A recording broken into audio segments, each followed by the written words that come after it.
video in.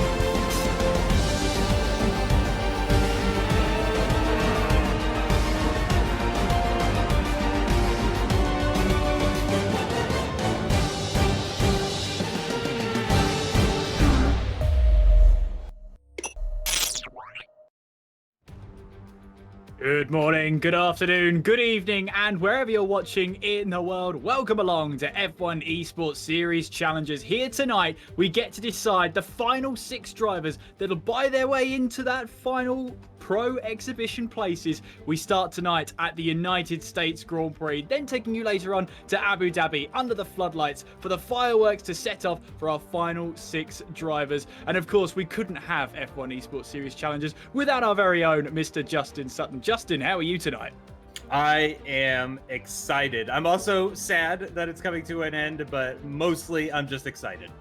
Mostly excited is a good emotion to have, and I have to say it's a good emotion coming into this because we've already seen 12 drivers make their way into that Pro Exhibition stage and a chance to show what they're worth against some of the best in F1 Esports. And Justin, just getting there alone is a huge accolade. Yeah, we've touched on that throughout the season. Maybe not as much as we should have actually, though, because, yeah, again, huge congratulations to absolutely everybody that made it this far. Even if you're a reserve driver that only stepped in for a single event and didn't score any single points whatsoever, congratulations. You went up against the most impressive grid of drivers that we've ever seen in Challengers, and everybody's done a fantastic job. Nobody has stuck out as being, you know, a big problem or anything like that. Everybody's done great.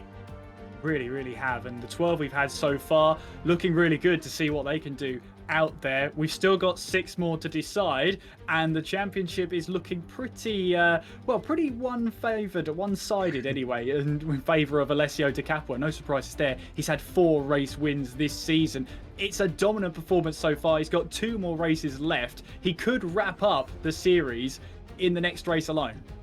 Yeah, that's right. With that gap of 34 points, really outscoring Josh at all will mean that he is the champion. Of course, we do still have a battle. 3, maybe 4, maybe 5. You know, some drivers need a lot of luck if they want to sneak into the top 6. But certainly up at the front, it is Alessio Di Capua. Just really separated himself from the rest of the grid. But it happened later in the season because, of course, just like with the other platforms, the opening 4 races had 4 completely different winners. So it wasn't always like this. It wasn't always Di Capua domination, but that's the way it's kind of swung in recent races. It really has. I mean, he's won the last 2 races on the PC side, so he puts himself in good stead at finishing at the top of the table. Speaking of the table, we should probably bring you up to speed about how that championship is looking, how the standings are looking, and more importantly, who has a chance to make it into that top 6. There's Alessio Di Capua leading the way at the top of the table. Josh Idawu in 2nd place, Nicolas Matteo in 3rd, Ruben Vallejo is in 4th place, Patrick Sipos in 5th, and it's Atta Kauppinen currently rounding off the top 6. Importantly to note that Alessio Di Capua and Josh Idawu have done enough to make it into that guaranteed top 6. No matter what points they score tonight, they cannot be caught. They are safe. So we just focus on 3rd to 6th places. Only 4 more places to grab, and as we go all the way down the order, you'll find that it gets a little bit close. Sabo Konyi in 7th place, Jan Fehler in 8th with Sven Nurler in 9th, and Kevin Balash rounds out the top 10. Looking down the rest of the order then, in 11th place we have Sven Zierner in that 11th place. Tom Martinez, Tom 97 in 12th, still has an outside chance of making it through. So too does Thomas Amaro, but they both need 2 wins and 2 fast laps with only 2 races to go. It is going to be tough for them. Jeffrey Rietveld in 14th place on 8 points. Norbert Jakob joins him on the same amount of points in 15th place. Julian Naumann rounds off the top 16 there on 7 points. So as we've already touched on, Justin, it's a lot of work for the drivers that are slightly down the order to try and find their way through, but they wouldn't be here if they didn't think it was possible. Yeah, exactly right. And certainly for the likes of Nicolas Matteo, who we can see the quote from here, it's going to be a little bit easier for him. He is pretty firmly inside the top 6. Jan Fehler is hoping that I will commentator curse enough people to allow him to get into the top 6. He is one of those drivers with a kind of outside chance. He is 29 points, I believe it was. No, he's 22 points behind Atta Kauppinen and Benza Sabakonyi. So he needs to outscore them by 11 points per race at a minimum. So he's looking at 4th place and better for both races. And that's if both Ate and Bense don't score at all. So yeah, again, there's you know, a lot of outside chances here, just outside the top 7. Jan Fehler is the leading driver out of that group, but they're going to have to produce something special today. They really, really are. But when duty calls, some of these drivers put in the performances of their lifetime. We saw last night, we saw some of them try and put in the best performances they can, and it just still wasn't quite enough. But from what we've heard, Justin, the experience alone, and as we're seeing from some of these quotes, the experience alone of challengers has helped them on that learning curve. And we know that most of them who come through there, if not all of them, have the potential to become even better next year. Yeah, exactly right. I think all of these guys should be really, really happy with their performances. We saw so many people score points on the PC side as well, too. And some of the best reserve drivers, Tom Martinez being a perfect example of that, who we just saw a quote from a little bit ago. Again, coming into this with double-digit points, actually. And, you know, he's just stepping in mid-season, and things are going really well. We actually talked with him after one of the recent races, and he told us that, you know, this has really spurred him on, and he was kind of surprised to be there, and kind of surprised that things were going as well as they were. But he really seems to have gotten up to pace with these esports drivers. Again, he's a content creator, mostly content creator with a little bit of focus on esports, and he's done a great job, as have all of the people that have filled in this season across all 3 platforms. I think you gave a great stat yesterday, which was that reserve drivers have scored points in all of the platforms. Every single platform has had a reserve driver score points, which I think is fantastic. It really is, and it just shows you what we're maybe missing out and just outside of that top 16 that qualified. Still, on the great platform that we have today, still need to put in those performances to prove to teams around you that you are going to be on the map. Then, speaking of maps, let's have a look at the track map then of the Circuit of the Americas. 5.5 kilometers takes us around the 20 corners, and of course 2 DRS zones, one down the long straight towards turn 12 and one along the start finish straight. That little bit of a spike there going in towards turn 1 really does flatten out the circuit in terms of undulation, but it is a very roller coaster ride here at the Circuit of the Americas. As you say, Justin, whatever they do in Texas, they always do it bigger. Vertical and lateral, a lot of movement on this one, going side to side and up and down. Up and down, side to side, every which way we go. But we now join the drivers out here in qualifying, and we start with Tom 97, Tom Martinez. A very, very outside chance of making the top 6, but we've had outside chances before, Justin. Some of the drivers really do take it, and for Tom, well, he's got to get 2 wins as a minimum to try and find his way into the top 16, and that's before you take into account that Atte Kauppinen and Ventus Sabo Konyi, in those sort of permutations, have to not score any points at all, and then that's going to be difficult for Tom. It really is, because Kauppinen and Sabakoni have both had fantastic seasons. 3 podiums for Sabakoni, only 1 for Kauppinen. He's one of those drivers that has gotten there through consistency rather than through peak performances, picking up the odd podium, that sort of thing. Just finishing inside the top 6 a whole lot is how he found his way into that 6th place position. But yeah, he is level on points with Bensa Sabakoni. So those are the 2 that you guys at home really want to be watching out for. That's CRG Ate and Bensa Sabakoni. So and there is Tom 97 actually in the Ferrari, getting ready to start his first flying lap. Absolutely. So we ride on board then with Tom 97 as we make our way up that steep incline towards turn 1, braking hard, then maybe using a little bit of that incline to help you brake later, then back onto the power then as we make our way through turn 2, as you descend through in towards turn 2, and then we come towards turns 3, 4, 5, 6, count them as you go through that long right-hander of turn 6 as we make our way through 7, then through turn 8, and then over that crest through in towards turn 9. Over that crest we go, and then following through with turn 10. Going downhill now as we head towards turn 11, using all of that track on the right-hand side to open up that corner, try and carry a little bit more speed into that hairpin-esque turn 11. Back onto the power then, and opening up that DRS as you now try and build up the speed then towards turn 12. A good overtaking opportunity for all drivers here. Nicolas Matteo taking us through that braking zone now as he makes his way now onwards towards turn 13. As we've seen in the other 2 nights of racing so far, this third and final sector seems to be a hotspot for drivers going side by side and trying to make moves as we ride on board then with Nicolas Mateo as he takes us through this treble right-hander, through 16, through 17, and through turn 18 then, as you're building up the speed all the way through in towards turn 19, flicking the car in, hoping it sticks, hoping the setup you've got works, but we're not going to see turn 20 on board with Nicolas Mateo. He's going to slide his way in towards the pit lane anyway. It's all right, he styled it out. That's one way to come into the pits. Definitely lets your team know that you're coming, gives them plenty of warning with all of that oversteer coming in. Really on the limit, no doubt about it. But yeah, 13 minutes to go in this qualifying session. 7 times on the board. Alessio Di Capua, our current championship leader and likely champion, with that massive gap in the point standings, is the quickest of all as it stands right now. But unsurprisingly, the gaps are not that big at all. I mean, that is just the least amount of the surprise you could have had there, Justin. The times are so close together. There is Pablo Joglar now making his way through in towards the final corner, on to start a flying lap as he crosses the start-finish line. Upwards he goes towards turn 1, and of course braking heavily then in towards 1. And I mean, Justin, this is your local circuit, I do believe. I mean, how much these camera angles do it justice at how much undulation there is here?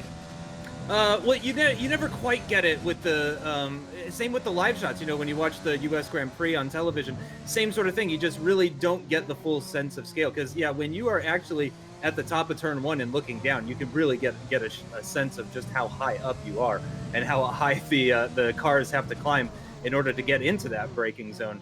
But it's great though because you can see really, really far from certain vantage points on the track. I really like turn 6. If you have general admission tickets for Circuit of the Americas, just go to turn 6. That is one of my favorite places. You can see them coming into the S section, 3, 4, and 5. You can get to see them. You get to see them leave, going into 7 and 8, and just disappearing over the crest into 9, and then down through 10 towards 11. So you get to see them for a long period of time. You get to really see the aerodynamics of the car, forcing it down onto the ground and giving it all of that grip. You get to see an F1 car being an F1 car, which I absolutely love. I did get to spend a year at turn 15, though, which we just saw. Another great location. You get to see that entire stadium section as they get into the braking zone, turn 12 at the end of the DRS straight, into 13, 14, 15, and disappearing into 16. So, yeah, lots of great vantage points from this circuit. It's very, very accurate, I will say. Has always been, actually, since it was first introduced to the Codemasters F1 games back in 2012, I think it is. Very, very accurate. It's very much like being there, to be honest. The only difference, like I said, is there's something about the cameras and real life. You really can't get a feel for just how high up things are. Certainly when you're at the top of that tower looking down, you do get a real sense of height as well. Well, absolutely. I mean, here's a driver now making his way through in towards the treble right-hander. It's Jan Fehler, and I believe he's given Justin strict instructions not to talk about him whatsoever, so I guess I'll have to do it. He's had a decent season so far. Currently 8th place, 44 points, right on that bubble to try and see if he can make his way into that top 6, but it's hotly contested as well with Atte Kalpanen and Bente Sabo-Konni. They're both 3rd and 4th respectively, as there you can see Jan Fehler now adds himself to that list. 5th fastest with a 28.983. Puts him onto the 3rd row of the grid. I won't comment on his speed at the risk of cursing him or whatever, but I will say Jan is one of the most experienced drivers on the grid. He's done all of this before. He really knows what he's doing. So he's one of those guys that can really capitalize on mistakes around him. Well, we'll have to wait and see how he gets on, and hopefully Justin hasn't done anything to curse him here. But there we're riding aboard with Alessio Di Capua, making his way now through the treble right-hander as he slows that car down, maybe trying to burn off a little bit of fuel there, but definitely trying to find some space out on circuit. Currently on provisional pole position with a 28.7 as he now just tries to find his way now through turn 19, onwards then towards turn 20, really slowing that car down. And when you slow the car down like that, you do risk some of the heat being lost in the tyres. You just have to be careful about how much you slow down, but he's back onto the power now, onto the start-finish straight, and with just over 9 minutes to go, the Italian is currently on provisional pole position as he now tackles turn 1, braking hard, then in towards the first turn, using that hill to try and slow the car down. Downhill then on exit. We've seen plenty of rear tyres be lit up on that exit as we now head through turns 3, 4, 5, 6 and 7. Such a left-right, such changes of direction here really test how well you've set the car up. And test not only the aerodynamical grip, but also the mechanical grip that the cars have as we make our way through turn 10, onwards then towards turn 11. Pick out your braking spot here, just around about 60 meters, 65 meters before the corner. Getting back onto the power now in third gear, try and reduce the wheel spin by being in a higher gear without losing too much torque and pulling power to pull you along this long straight. DRS now wide open as you look for the approach in towards turn 12. You go slightly downhill, braking at the 15-meter board.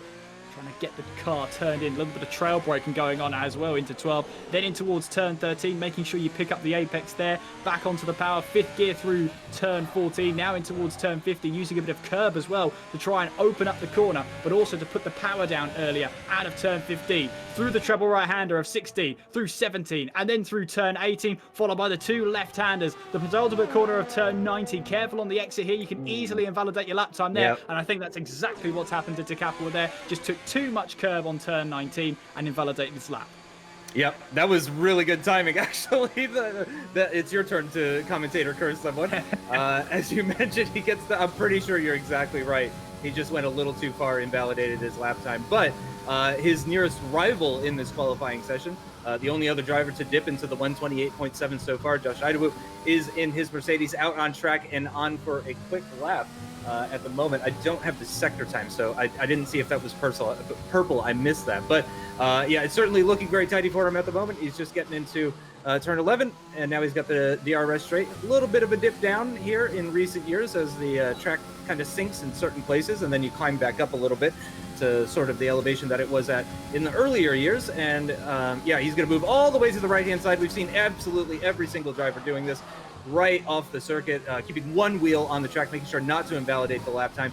And look at it, just right on the edge, using absolutely every bit of the track and the curving that he can to try and eke out as much time as he can. You can see Ruben Vallejo also actually getting into the 128.7. So he is really on it as well in terms of being up to the same pace as Alessio and Josh. He really is. I mean, he got fourth place at the last round in Japan and got fifth place when we went to Monza. That was at the last event. So two good, solid point scoring finishes. Here's Josh Idawu, who goes fast. Then 28.4 from Josh Idawu sets down the new marker for provisional pole position. Can anybody react to that? Patrick Sipos has actually gone third fastest now with a 28.7. That puts him now onto the second row of the grid and ahead of Ruben Vallejo. Wow, that is a really tight section of the timetables, and it looks like he had a car behind. That was a McLaren. Neither is on a hot lap, so that's okay. He wouldn't have gotten in the way. Again, this has been, from what we've seen anyway, an absolutely flawless season in terms of drivers staying out of each other's way during the qualifying sessions. I don't think we've seen a single incident. I don't think so. I can't recall one, but no, to be I can't if either. we are wrong. The entire field, by the way, separated now by just over 1 second. Just over, just under. It's around about a second between the entire field of 15 drivers that have set a lap time. We are still awaiting a lap time from Sven Nürler, but he is out on track right now, so we are expecting a lap time from him very, very soon. There's Ruben Vallejo then, 28.789 is good enough right now for fourth place in this qualifying session. Atte Kauppinen, one of those drivers on the 66-point bubble. 66 points is 6th and 7th place because, of course, Kauppinen and Savo Konni both on exactly the same points. And I have to say, these two are going to be battling for that top 6 space because they're ahead of them. They've got Patrick Sipos in 5th place. Well, he's 3rd in his qualifying session right now. Ruben Vallejo, who is 4th in the standings, is 4th in this qualifying session. Nicolas Matteo is currently 7th in this qualifying session, but he's 3rd in the standings on 93 points, and he only really needs a handful of points to guarantee himself a spot. So this really is going to count. Kauppinen versus Sabo Konni. It's going to be a great battle. Yeah, Ruben Vallejo is only 15 points ahead of Kauppinen and Sabo Konni for that 6th place position. And as you mentioned, Patrick Sipos only 6 points ahead, actually. So in the other platforms, we were seeing a bit of a battle for the top 6 with drivers from outside the top 6. But rather, this time it's more of a battle between the drivers in the top 6 and the one driver just outside the top 6 to determine which one of them is not going to be going to the Pro Exhibition, which you would hate to be that one person.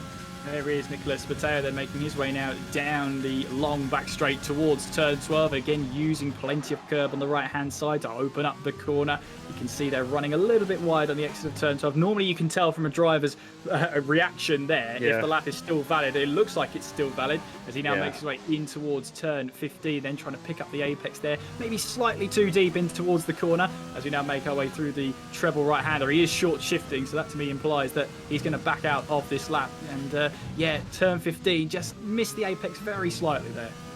Yeah, he's just in a hurry to get back into the pits. He does have 3.5 minutes still remaining in this session, so that's plenty of time with a 90-second lap in order for him to fit a new set of tires, get back out there, give it one more final shot. So it's not the end of the world. It's not the longest lap ever. Nice clear conditions as well. Only 16 cars versus 20 that you would have in a normal F1 Q1 anyway.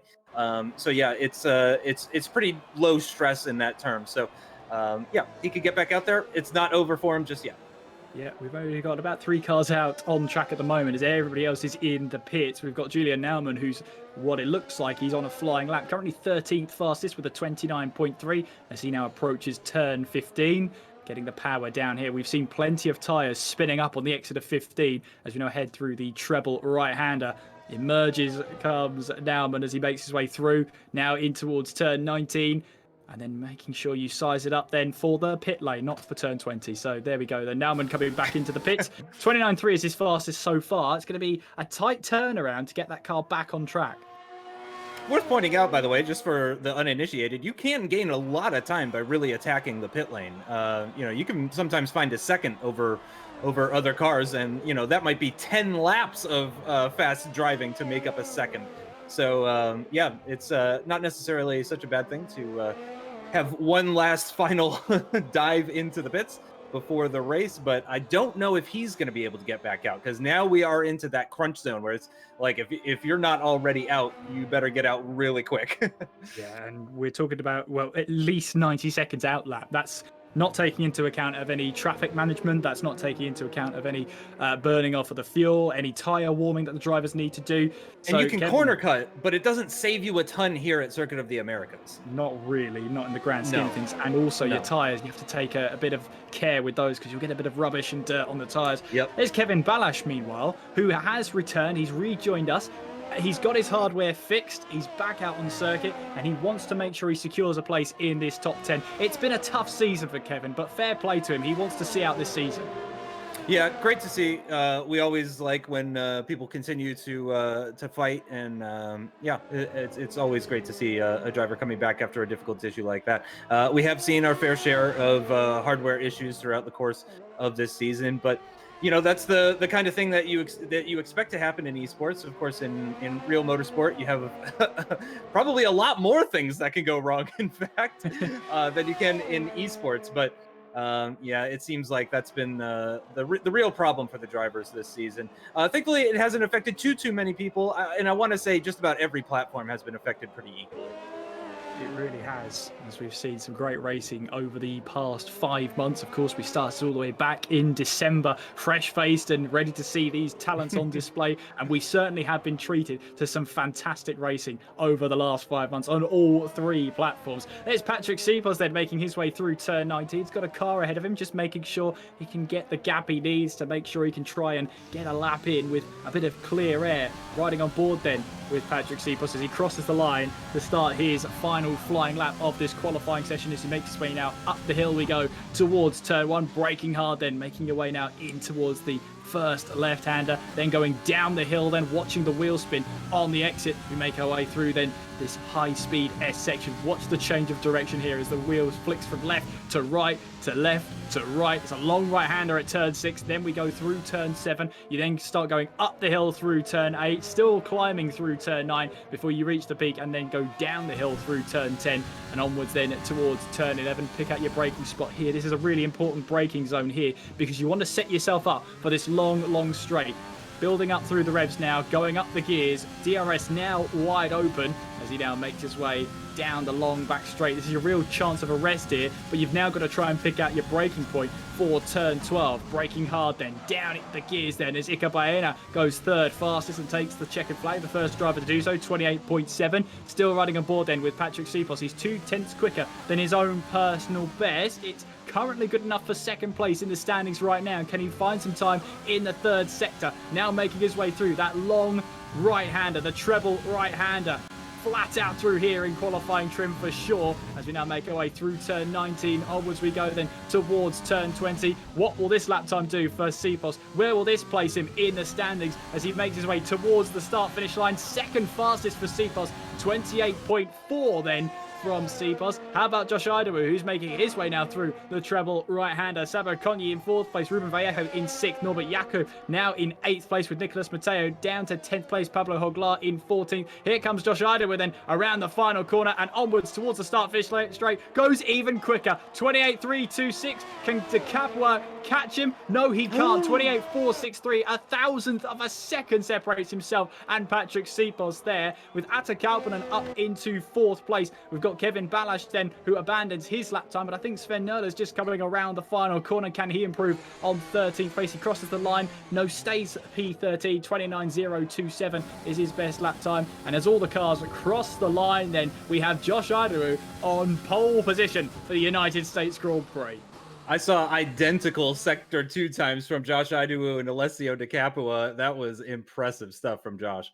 Well, there you go then. Josh Idawu on pole position for the United States Grand Prix. It's Patrick Sipos in 2nd place. Alessio De Capua in 3rd with Atta Kauppinen in 4th place. Sabo Konyi in 5th with Ika Baena in 6th place. Ruben Vallejo in 7th. Norbert Jakob in 8th with Jan Feder in 9th. And Nicolas Mateo rounds off the top 10. Tom 97 in 11th place with Kevin Balash in 12th. Sven Nurler in 13th place. Pablo Hoglar in 14th. Julian Naumann in 15th place. And then we have one of the reserve drivers in Christian Schenk rounding off the top 16, just over a second slower than the pole position time. But do you know what, Justin? A second slower is absolutely nothing. It does not really display fully how on the pace that really is.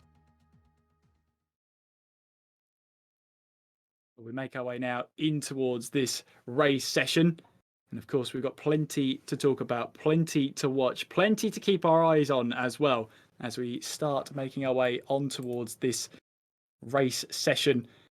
The countdown starts then for some of these drivers.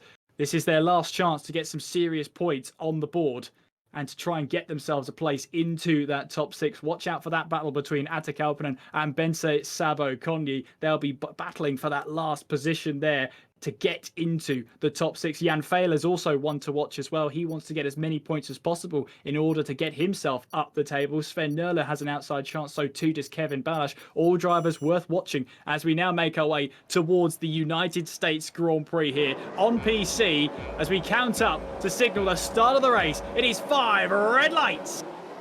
We're racing in Austin. What are the starts like? It's a great start from Patrick Sipos then as he looks to attack, and it looks like he's going to try and take the race lead going in towards turn 1. Idawu is on the outside line then with Alessio De Capua trying to take advantage, and once again, 2nd place in Austin is the place to be. Patrick Sipos takes the lead. Josh Idawu in 2nd place. We now head our way now in towards this snaking S section with a Red Bull going side by side. I think that's Ika Baena going side by side with Norbert Jakob there. That's a position for battle for position 7 at the moment. The back of Josh Idawu as they now make their way through turn 10. Onwards they go towards turn 11, but a great launch then from Patrick Sipos means he goes well up the order. Yellow flag somewhere in sector 2. We'll have to see who that was later on, but plenty of cars going side by side, going down in towards turn 11. I think that's a Ferrari around. It's Tom 97 who finds himself all the way around, falling down the order. Pablo Hoglar also caught up in a first lap medley there. He's all the way down to 16th place, but look how wide the Haas is going there of Atta Kauppinen to try and defend against Bense Sabo Konyi. Those two are going to be rivals throughout tonight's event alone, let alone through the rest of the season. They're right glued together on the track, but what a start we've had. Patrick Sipos from 2nd place. That's the 3rd time out of 3 we've seen Justin. 2nd place is the place to be at Austin. Yeah, that is 3 out of 3 as Mr. Anka is going side by side with Sven Noller for 13th position in the background in all of this. Just so everybody knows, yeah, everybody that started outside the top 10 did start on the medium compounded tires, except for Mr. Anka, actually. Opted for the soft compounded tires. So we're seeing something a little bit different. We're also seeing a car in the pits already. Kevin Balash into the pits. I wasn't aware that he had an issue on the opening lap. Clearly, Tom 97 and Pablo Hoglar did not have a great first lap, though.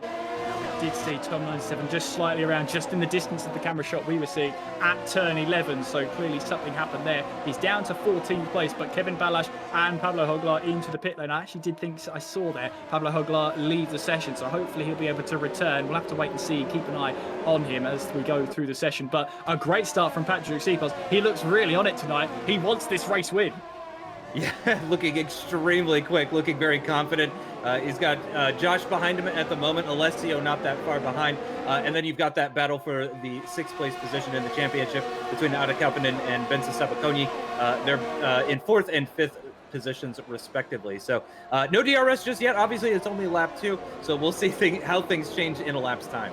Patrick Sipos looking to try and add to his win in Austria, to try and take his win tally up to 2, but we've still got a long way to go, and we've already seen how powerful the undercut can be here in challenges, especially at the United States Grand Prix. But at the moment, it's Sipos who leads. Idaho in 2nd place, De Capua in 3rd, Kauppinen in 4th, Sabo Conyi 5th, Vallejo in 6th, Mateo 7th, Jakob in 8th, Baena in 9th, and Fela rounding off the top 10 right now. It's Naumann in 11th place, Schenk in 12th, Nerle in 13th, Tom 97 in 14th, Balash 15th, and Hoglar rounding off the top 16. DRS is now online, and the drivers will be able to first use that going down the long straight towards turn 12. But there is your leader, Sipos, leading by just over 0.6 of a second. And I think we're going to see an overtake from Mr. Anka pretty shortly here on Julian for 11th place position. Again, Mr. Anka started on fresh softs, which is how he has been able to make up positions from starting on the last row of the grid up to 12th position, thanks also in part to Kevin Balash and Pablo Hoglar pulling into the pits. Tom 97 having a bit of an issue, but he should be pretty quick. And also Julian's not going to be picking up the DRS off of Jan Fehler ahead. No, he's not at the moment, and he'll need to try and keep his head down because he's got Anka right behind him, who's willing to take advantage with that DRS. There is Christian Schenk then, as he makes his way through turn 11 onwards. Then we go. So he will have DRS, and in theory, Naumann will not have DRS ahead of him. No, he doesn't. The flap does not open. So this is Schenk's chance to try and close in as much as possible down towards turn 12. And you can see just how powerful the DRS is. And if you're not in that DRS, you are really going to struggle. Yeah, it's going to really hurt you. It's very, very powerful. As we just saw, I mean, he was 0.8 of a second, and that got closed down to 0.4 of a second or so. So, yeah, 0.4 just from that single DRS zone. Pretty beneficial. Mr. Anka not able to find a way through the kind of stadium section at the end of the DRS straight, but he has closed right up to the back of Julian, and he might be thinking about a move into turn 1 here, potentially. Tell you what, as well, it's his as a reserve, it's his first appearance tonight. As we see a car now come into the pits, it's Jan Fehler in from 10th place. So he's now going on to a new set of tyres, making his mandatory stop as we ride on board with Schenk. Then this is a move for what will now be 10th place. Up the hill we go in towards turn 1. Side by side they run, and Christian Schenk, the reserve driver who only got the call up today, takes away 10th place. But fantastic stuff from the reserve driver right now. We'll see if he's got enough life left in those soft compound tires to defend, because Julian certainly seems to be clinging to the back of that racing point quite effectively, actually. So I would imagine he's going to be keen to try and take that position back, because, of course, the softs are going to be wearing out. But who knows how long Mr. Anka is planning on actually staying in the race on those softs. He might be thinking about coming in this lap, maybe on the next lap. You can see on the left-hand side, there's everybody's tire compounds. And you can see everybody in the top 10 is on the softs. But the slight difference is, at the moment, Mr. Anka's are a little bit fresher compared to everybody who qualified on the soft compounded tires, of course. You're absolutely right, Justin. So that's something that he has to take advantage of, does it, Christian Schenk? There is Ruben Vallejo in 6th place. He's got Nicolas Mateo for close company behind, although they have both broken away from Norbert Jakob and Ika Baena, who find themselves in a scrap for 9th place at the moment in time. Sorry, 8th place, that is. in the order. So as long as those two keep battling, it's allowing Matteo to just keep his focus on the car ahead. And the car ahead is, of course, Ruben Vallejo. They now make their way through turn 19, onwards then towards turn 20. I think that Sabo Konju's just come into the pit, and it is. So the Hungarian is in for a stop. And of course, he's fully focused on Atte Kauppinen. He wants to outscore him at every opportunity possible.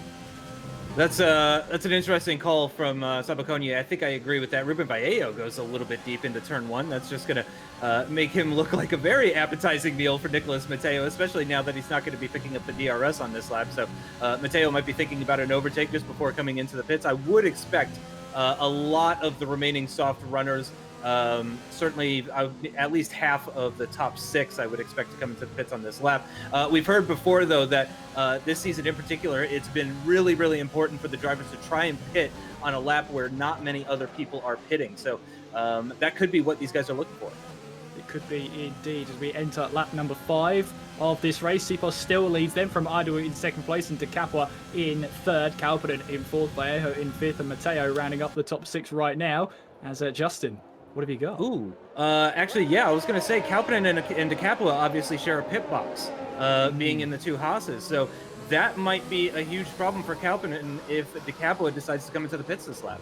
Yeah, that is a very fair point. I mean, you would think then De Capua would want to try and take charge of that as much as possible. We've already seen the undercut here can be pretty powerful as Baena makes a move on Norbert Jakob there. That's into 11th place. Let's ride aboard with Josh Idawu. What does he do? He stays out. Sipos comes in, though, from the race lead. Let's see who follows him in. Kauppinen also follows in, so De Capua is going to be staying out. Ruben Vallejo, Nicholas Matteo. It's going to be a very, very busy pit lane. That has worked out well for Kauppinen, actually, because otherwise I think he would have lost a lot of time to Benza Sabo Konju. Indeed. So that means then Josh Idawu takes the lead of this race then. Alessio De Capua now in second place. Sven Nurla up into third place. Tom 97 in fourth. Now, he didn't have a great start, but he's right on the back of Sven Nurla at the moment. Yeah, I mean, he can maybe recover into the points. I wouldn't say he's going to be threatening for a podium or anything like that as we approach half distance. Still is yet to come into the pits. But, yeah, who knows? Maybe Tom can sneak into the top 10. Maybe. There is a possibility that that is going to be the case, but we've still got a long, long way to go. Meanwhile, we join the battle then for 7th place. This is Ruben Vallejo and Benza Sabo Konju, who are going to be battling hammer and tong. In fact, Benza Sabo Konju has lost out to Atte Kauppinen in that pit stop because Kauppinen's rejoined in 6th place and Sabo Konju's rejoined behind Ruben Vallejo. So that's not good for Sabo Konju, considering the fact he's the one that pitted first. Yeah, that's interesting how that has worked out. So an effective use of the overcut there from Atte Kauppinen. Andy's got the fresher tires as well. So that's worked out an absolute treat. Tell you what, whatever Justin and I say, believe the opposite, because that's normally the case. We've got Nicholas Matteo in the background there, under pressure from Ika Baena going in towards turn 12, but it looks like they've kept it single file throughout so far. Norbert Jakob and Ika Baena still battling away for position as Baena now drops to 12th place, but I think Failer has just taken advantage of that as well. He's trying to move up the order as well. It's looking a really meaty battle, that one, for 10th place. Right? Yeah, it looks like a proper 3-way scrap that's going on between those guys, but it looks like Baena is going to come out. Oh, Norbert Jakob has lost another position, actually. So now it's a 4-way battle, and in fact, Mr. Anka is right behind. Absolutely. If the standings can hardly keep up, I doubt we could either. But there we go. Josh Idawu into the pits along with Alessio De Capua, Sven Nurla and Tom 97 also into the pits. Then Patrick Sipos, after all those pit stops, rejoins in the lead. Let's have a replay then. I believe this is going to be our battle then earlier on. So we've got then 2 cars going side by side. That would be Baena and Norbert Jakob as they make their way now in towards turn 12. So we're following Jan Failer all the way through, but he had a great view of that battle for sure. And he was a part of it just later on in the lap. So there's Ruben Vallejo then in 5th place, and he's in a bit of a sandwich right now. De Capua in 4th place, Benza Sabo Konju in 6th, and Kauppinen has actually rejoined ahead of De Capua. So that's a great chance then for Atte to get a podium in this race, but we still got just over halfway to go. I would not want Alessio to... Ooh, that's very close between Julian and Jan Failer. I wonder if there actually was contact there. Jan Failer is close enough to pick up the DRS here. Julian's very, very close to the back of that Alfa Romeo, though. I think he might be looking for an opportunity to send it down the inside into this heavy braking zone. Oh, again, gets so close. Oh, man, I just get so nervous when they get that close under the braking. But obviously, Julian, with the soft compounded tires, is feeling a little bit frisky here.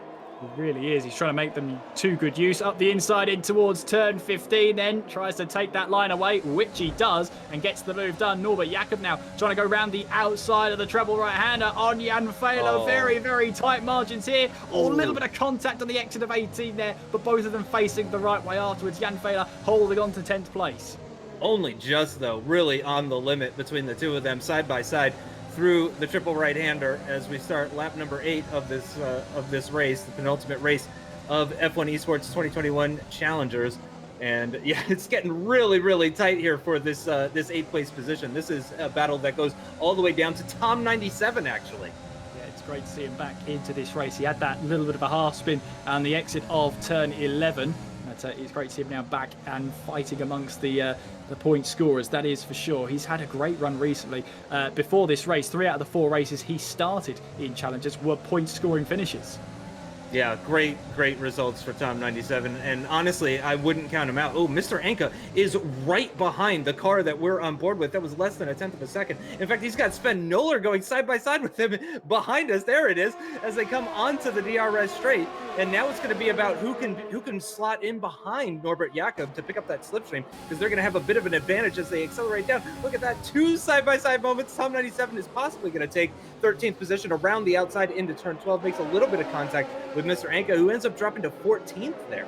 Yes, Sven Noller also trying to make the move then on Norbert Jakob. A little bit of contact between the two of those, and Tom 97 wants to swoop around the outside in towards turn 15. He's got one of those positions. He's now got Sven Noller right ahead of him as we make our way through the triple right-hander, through 16, through 17, through 80. Now he's on a charge as Tom 97, 12th place so far, and after that disaster start for him, on turn 11, he's turning this race right around. He's within sight of yet more points.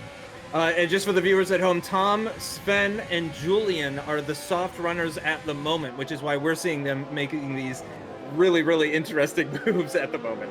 Absolutely. We love to see those moves, that is for sure. There's a bit of contact in the background. That was between Schenk and Jakob then coming out of turn 1. And that is Schenk who manages to get away. Yellow flags then in sector 1. And Norbert Jakob and Christian Schenk then coming together. And the racing point almost at a 45-degree angle.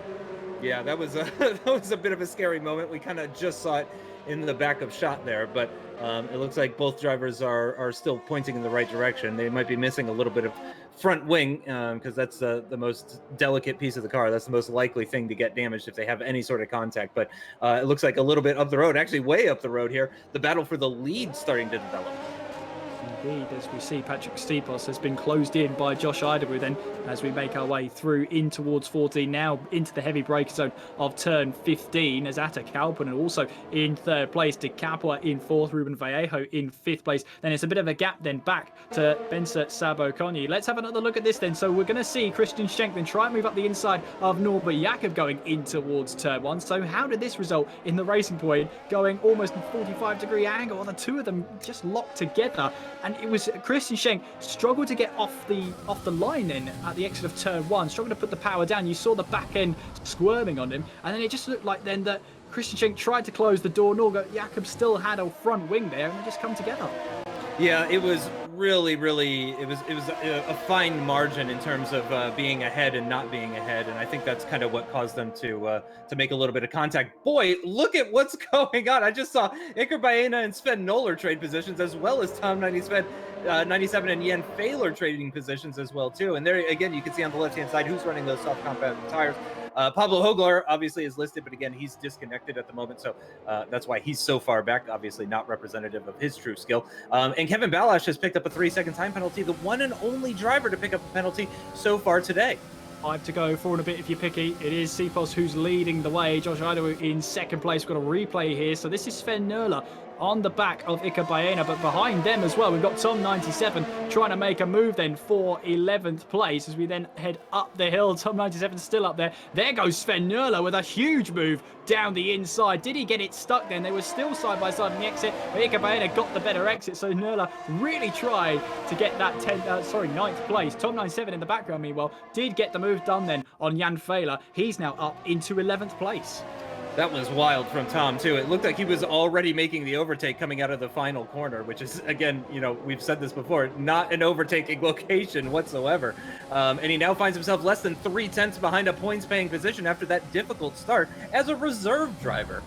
As a reserve driver as well. It's a pretty impressive performance. Riding on board then with the front wing of Josh Idawu on the back of Patrick Sipos, with Atte Kalpinen in third place, still within DRS range. And Atte Kalpinen, I have to say, 15 points to his tally would certainly help his top 6 prospects. Yeah, no doubt about it. That would be absolutely massive. I am surprised that Alessio hasn't been more of a threat. It's possible Alessio's just happy to pick up points. Again, he has such a margin coming into this race that really he doesn't need to do much in order to wrap this up. 34 points coming into it. I think at the moment, yeah, if they were to finish like this, I'm pretty sure he wins the championship. I have to say as well, Atte Kalpinen has only had one podium previous to today. And that was at the very first round of Vietnam, where he finished in second. That's his best finish of the season so far. Currently now in a position to score his second podium of the season. And what an important podium it will be. Meanwhile, then Nerla is trying to find a way past Ika Baena, then with Tom97 in the background trying to take advantage of that as well. There goes Nerla up the inside. Tom97 tries to follow through, but the door is closed there. As we now make our way now in towards turn 13. Tom97 up the inside in towards turn 13, through towards 14, and then both around. Ika Baena and Tom97 around on the entrance in towards turn 14. Then they'll both rejoin the track, but they'll both be much further down the order than where they should be. Yeah, I would have to look at a replay on that one, but yeah, it's unfortunate that they came together like that because it really hurt both of them now outside of the points, which is going to be really, really frustrating after that recovery drive from Tom97, certainly after that first lap incident. So that's unfortunate to see, but here we are, lap number 12 out of 14. 2 laps to go after this one completes. Josh Idawu still in second position behind Patrick Sipos, which is not something I expected to be saying. Baena retires from the session. Meanwhile, then Kevin Balash fancies to move up the inside of Norbert Jakob going in towards turn 1, but he can't quite get the power down then, and Jakob retains 13th place. But there's Tom97 in 12th, but he'll be slightly vulnerable going down the back straight because this time he won't have DRS. Norbert Jakob and Kevin Balash will, unless they keep battling like this, of course. Yeah, exactly. They're on the mediums as well, Tom97 on the softs, and who knows how those softs are feeling at this stage of the race. So at the moment, you have to say, though, he's pulling that gap a little bit. Meanwhile, further up the road, the two Haas's getting very close as Josh Idawu also gets really close to the back of Patrick Sipos, but not quite able to pull alongside as it seems right now, despite Josh having slightly newer tires. Oh, going side by side between Julian and Sven Noller as well. It looks like Julian is making that overtake and just about gets it done with a little bit of lag from Julian, I think. Fine margins there, that is for sure. But Naumann's got the move done. He's up into 8th place, and Sven Nerla wants to have that position back. That is for sure. Exit of turn 15. He really does get the power down then. And Nerla, I'm seeing, is very, very aggressive with these moves, but he's being aggressive and they're paying off. No doubt he'll try and move in towards turn 1. Meanwhile, then Josh Idawu still on the back of Patrick Sipos. Penultimate lap of this race has started. In towards turn 1 we go. And you're kind of thinking here that Josh Idawu has been saving a little bit of ERS. He's saving a little bit of something extra to see if he can attack in these final couple of laps, because the place where you want to be, it seems, in Austin is in second place. Yeah, we'll see if this ends up paying dividends for him. He doesn't have too much pressure at the moment from Atte Kalpinen. He's certainly got more on the offensive side of things than he is on the defensive side of things as it stands right now. But who knows if Patrick has been managing to hold back on his ERS and his tires and all of that kind of stuff, because there's just so much to manage in these cars: the fuel, the electricity, the tires. You really got to think about absolutely everything. I think he's going to go for it this time. Here we go. He looks for the outside move, then going down in towards turn 12, and Patrick Sipos doesn't have the DRS to defend. Josh Idawu then takes the lead here in the United States with only a handful of laps to go. In fact, 1.5 if you're going to be picky. Patrick Sipos then doesn't have a lot of time to try and get that lead back, but that's a perfect move from Josh Idawu. Now he needs to just try and run away with it. Quali lap till the end now. I think that's planned from him. He's probably saved up enough energy to make the overtake and then start to pull away as well. Obviously, Patrick Sipos is going to pick up the DRS here on the start-finish straight, which is going to allow him to close in a little bit. But then you have a whole lot of dirty air before you get to the next DRS section, and that's going to be hugely beneficial to Josh Idawu as the white flag comes out. Final lap of this race then. An update from the stewards that the incident between Tom 97 and Iker Baena is under investigation. Meanwhile then Patrick Sipos gets a little bit of a lock-up then going in towards turn 1. Gets a little bit of a, a bit of a lock-up there. Didn't quite find the apex. That might leave him a little bit vulnerable to the cars behind. Atta Kalpinen in particular with Alessio De Capua. Ruben Vallejo also in that battle as well. So it's a great battle here for the lead of this race. They're all involved and they've all got DRS on each other as Josh Idawu goes over that crest down and in towards turn 10 into the braking zone of turn 11 and then braking hard then in towards turn 11 for this final time, then back onto the power. And Josh Idawu here has got one more straight to really try and defend. He's going to be hoping that all that ERS and all that fuel mixture was used to good use. As we make our way towards turn 12, it looks like it is. Patrick Sipos is closing, but not quite enough. Meanwhile, in the background there, De Capua defending against Ruben Vallejo in towards turn 12. Vallejo goes off the track. De Capua trying to close the door as much as possible, but here comes Vallejo up the inside into 13. He's got the move done, and look at this. He'll be on the defensive in towards 15. He'll now have to try and get back onto the power. Little bit of wheel spin from Vallejo, and this is De Capua trying to go up the inside in towards the treble right-hander. They make contact, and somehow De Capua keeps that car facing in the right direction. Ruben Vallejo holds on to 4th place. It's going to be Josh Idawu, though, who's going to come round the final corner and to take the checkered flag. He wins in the United States. Josh Idawu wins with Patrick Sipos in 2nd place. Atta Kalpinen getting his 2nd podium of challengers here in 3rd place. Ruben Vallejo in 4th place with De Capua in 5th. Nicholas Matteo in 6th. Sabo Conye in 7th. Nerla in 8th. Naumann in 9th. And Fela rounds out the top 10 with Christian Schenk in 11th place. Tom 97 in 12th. Norbert Jakob in 13th place. Justin, what a race that was. Josh Idawu, another win in the series for him. Impressive stuff. Only his 2nd win, weirdly. I struggle to say that, but it is his 5th podium, so that is more on terms with what I would expect from Josh. So yeah, fantastic stuff. Great battling as well for the lead. Great to see Josh take it, and yeah, he had the ERS, he had everything he needed. He had the tires, he had everything he needed to pull away a little bit at the end, and just made sure that he was safe from attack on the final lap. Really, really impressive stuff. Huge congratulations. Also to Atte Kalpinen as well, because as you said, that is a hugely important podium that's going to put, I believe, 9 points between himself and Benson Sabakonyi. Well, we'll have to confirm that later on. In the meantime, here are your official, unofficial results. Josh Idawu takes the race win, his 2nd race win of Challengers and his 1st since round 3 at Zandvoort. Patrick Sipos grabs 2nd place and the fastest lap of this race as well, giving him a total of 19 points from this one. Atta Kalpinen in 3rd place with Ruben Vallejo in 4th with a last lap move then on Alessia De Capua, who finishes in 5th place. Nicholas Matteo in 6th with Benson Sabo Conye in 7th. Sven Nerla in 8th with Naumann in 9th and Fela rounding off the top 10. It's Schenk in 11th place, Tom Martinez in 12th with Norbert Jakob in 13th place. And Justin, that's just one race. Stick around because we've got a short qualifying and another race at Abu Dhabi coming up. Yep, exactly right. And it's going to be the final qualifying, the final race of the 2021 Challengers season. So really looking forward to it, but it's a bit bittersweet, no doubt about it. But yeah, wow, what a way to kick things off. Atta Kalpinen doing a great job. As well as Josh Idawu as well. Fantastic win for him. And I have no idea what is going to happen in the next one. But certainly Benson Sabakonyi is going to be hoping for a much better result.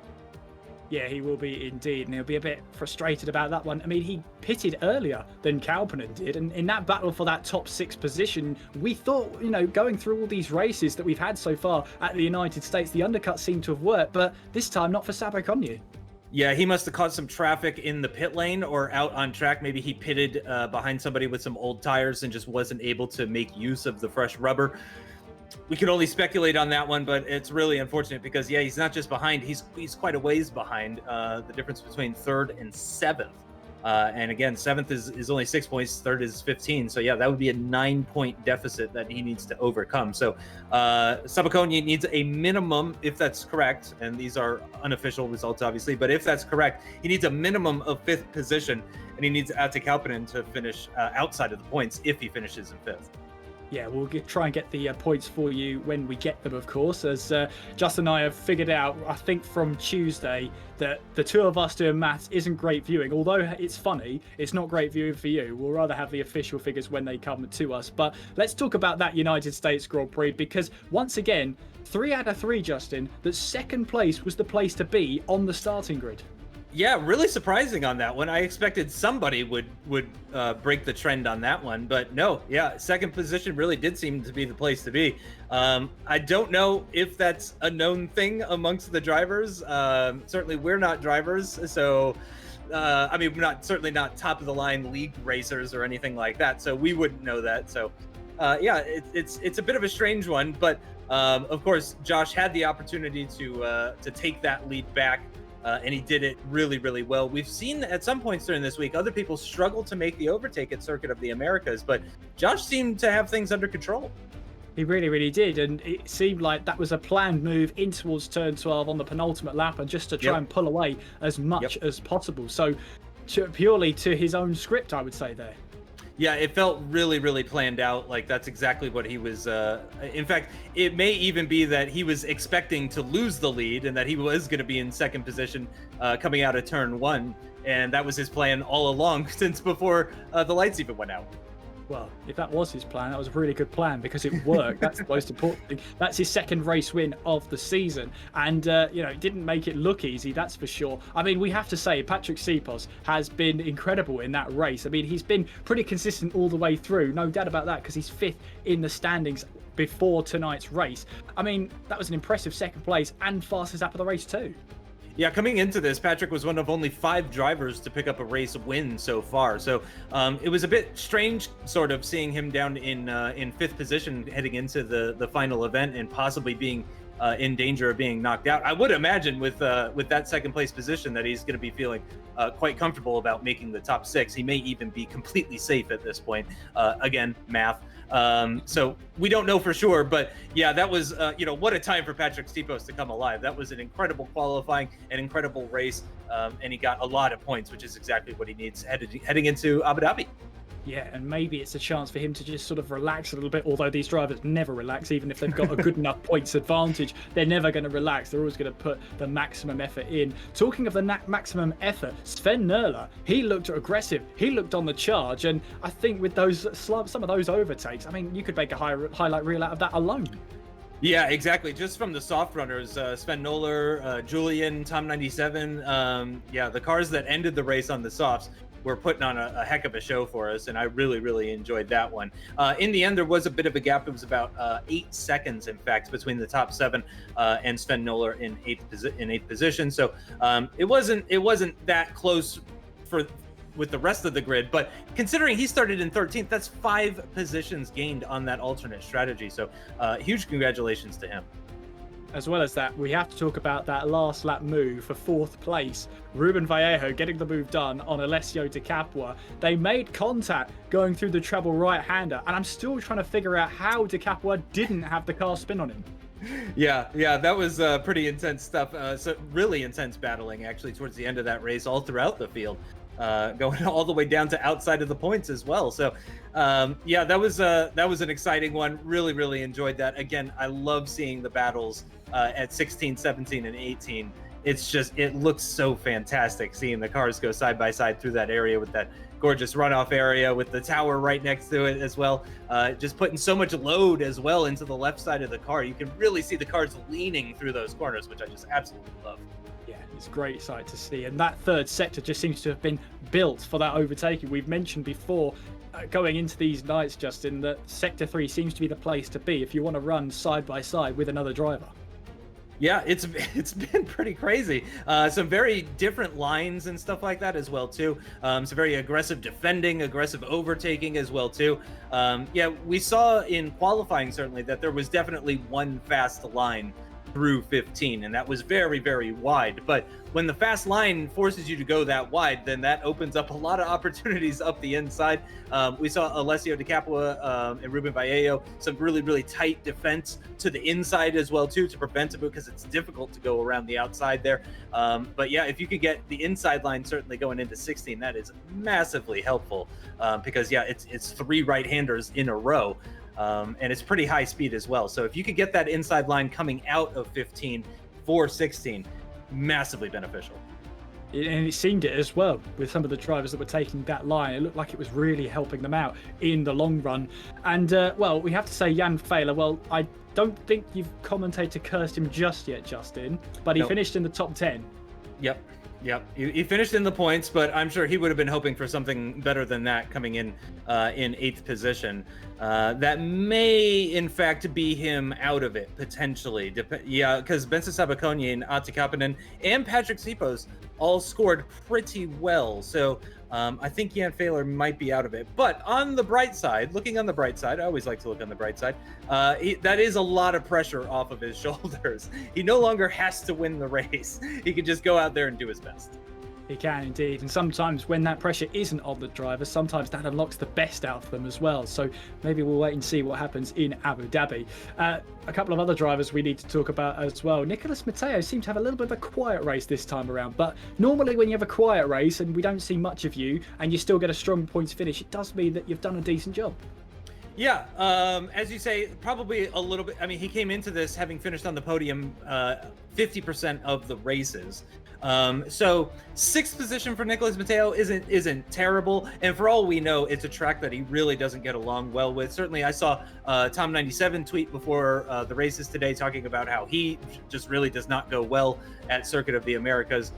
So it's entirely possible that it's a similar sort of situation for Nicholas Matteo. So he might actually be thrilled with the 8 championship points that he picked up. Absolutely, and what we'll say now is that the stewards have reached their decision about the incident between Ika Baena and Tom97. No further action taken, so that incident is deemed no further action. So that will be that then. And, well, Justin, I think we are just about ready to head towards Yas Marina under the floodlights, and the fireworks await for the race winner of that one and our top 6 that will make their way in towards the pro exhibition. A battle that still is on the cards then. Atta Kauppinen and Savo Konyi. At this point, it's advantage Kauppinen as we head towards the final race of PC challenges and of F1 Esports Series challenges. This is it, the final race. How quickly time has flown. When we started this in December, we were presented with 16 of some of the fastest drivers on each platform, and now we've whittled it down to what will be the final 6 heading into tonight's race. And here we stage the finale at Abu Dhabi, Yas Marina. Hotel room here with a great view, but a 5.5 kilometer circuit, 21 turns will take us actually around the Yas Marina circuit, with plenty of overtaking zones here with those DRS zones. You've got one going down towards turn 8. You'll have another one as well on the start finish straight, I do believe. And of course, Justin, with lots of 90-degree corners, you even go under a hotel at one point between turns 19 and 20, with a great view there if you get the chance to have a chance to actually stay in a hotel there. It's a circuit that does offer the nighttime racing. The floodlights are everywhere around this circuit, and the fireworks await for our race winner. It's an RGB hotel as well too, which is absolutely fantastic. You know, you can enjoy the changing colors, and it does look great though when the sun goes down. Very picturesque sort of circuit location as well too, with the marina right nearby as well. Yeah, really looking forward to this. Again, I'm sad that it's coming to an end, but I'm hoping that these guys are going to put on a heck of a show for us.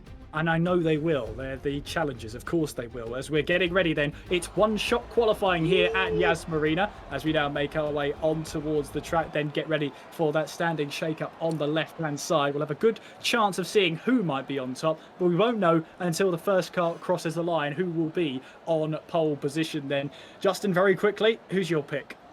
Ooh, I'm going to go with Josh. I'm going to go with Josh Idawu. That's a very quick pick. That's exactly what I asked for sure. So Justin back in Josh. Let's see what happens out there. We're just waiting for the last of the few drivers to apply their setups, make sure everything is all in order. Then they'll be heading out onto track to set their one and only lap time. Remember, it's a high pressure situation. You've got to make sure to not invalidate this lap time. Here we go then, out on track as we make our way through the final corner at turn 21, onwards towards the start finish line as we make our way towards turn 1. Heavy braking zone here in towards turn 1, and you really are only a bit of undulation across the entire circuit as we make our way through turn 2, Up the hill we go, then ascending through turn 3. Then you go downhill towards turn 4. Julian Naumann already retiring from the session, clearly not happy with this lap. We follow De Capua as he makes his way through turns 5 and 6, onwards then towards the hairpin at turn 7. Really critical acceleration point here. Get the traction down, go up the gear if you need to make sure you minimize the wheel spin. At the end, really, of the first sector, we've got Benza Saboconi on top with Patrick Sipos in second place. But of course, that changes here, there, and everywhere as we see then De Capua making his way down in towards turn 8. Heavy braking through in towards the second chicane through turn 9. Bit of a sleeping policeman there to negotiate. Make sure you don't unbalance the car too much through turn 10 and onwards then towards the DRS zone. Josh Idawu now, we're taking over as he makes his way down towards turn 11. End of the second sector and another chicane coming your way through 11, 12 and 13. We've already seen some moves happen here in previous challenges as we make our way through turn 14 now, making sure you grab the apex there. Then it's the fast right-handers of 15 and 16. And then you have to think about braking for turn 17. Try and get this wheel as straight as possible as you slow the car down into 17, then through turn 18, underneath the hotel through in towards turn 19, onwards then towards the penultimate corner at turn 20, getting very close to the wall on the exit of 19.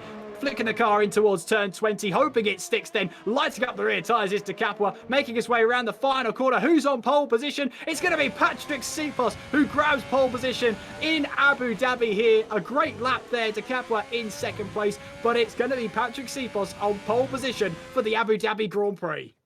Saboconi, unfortunately, disqualified. Look at that, down in 13th.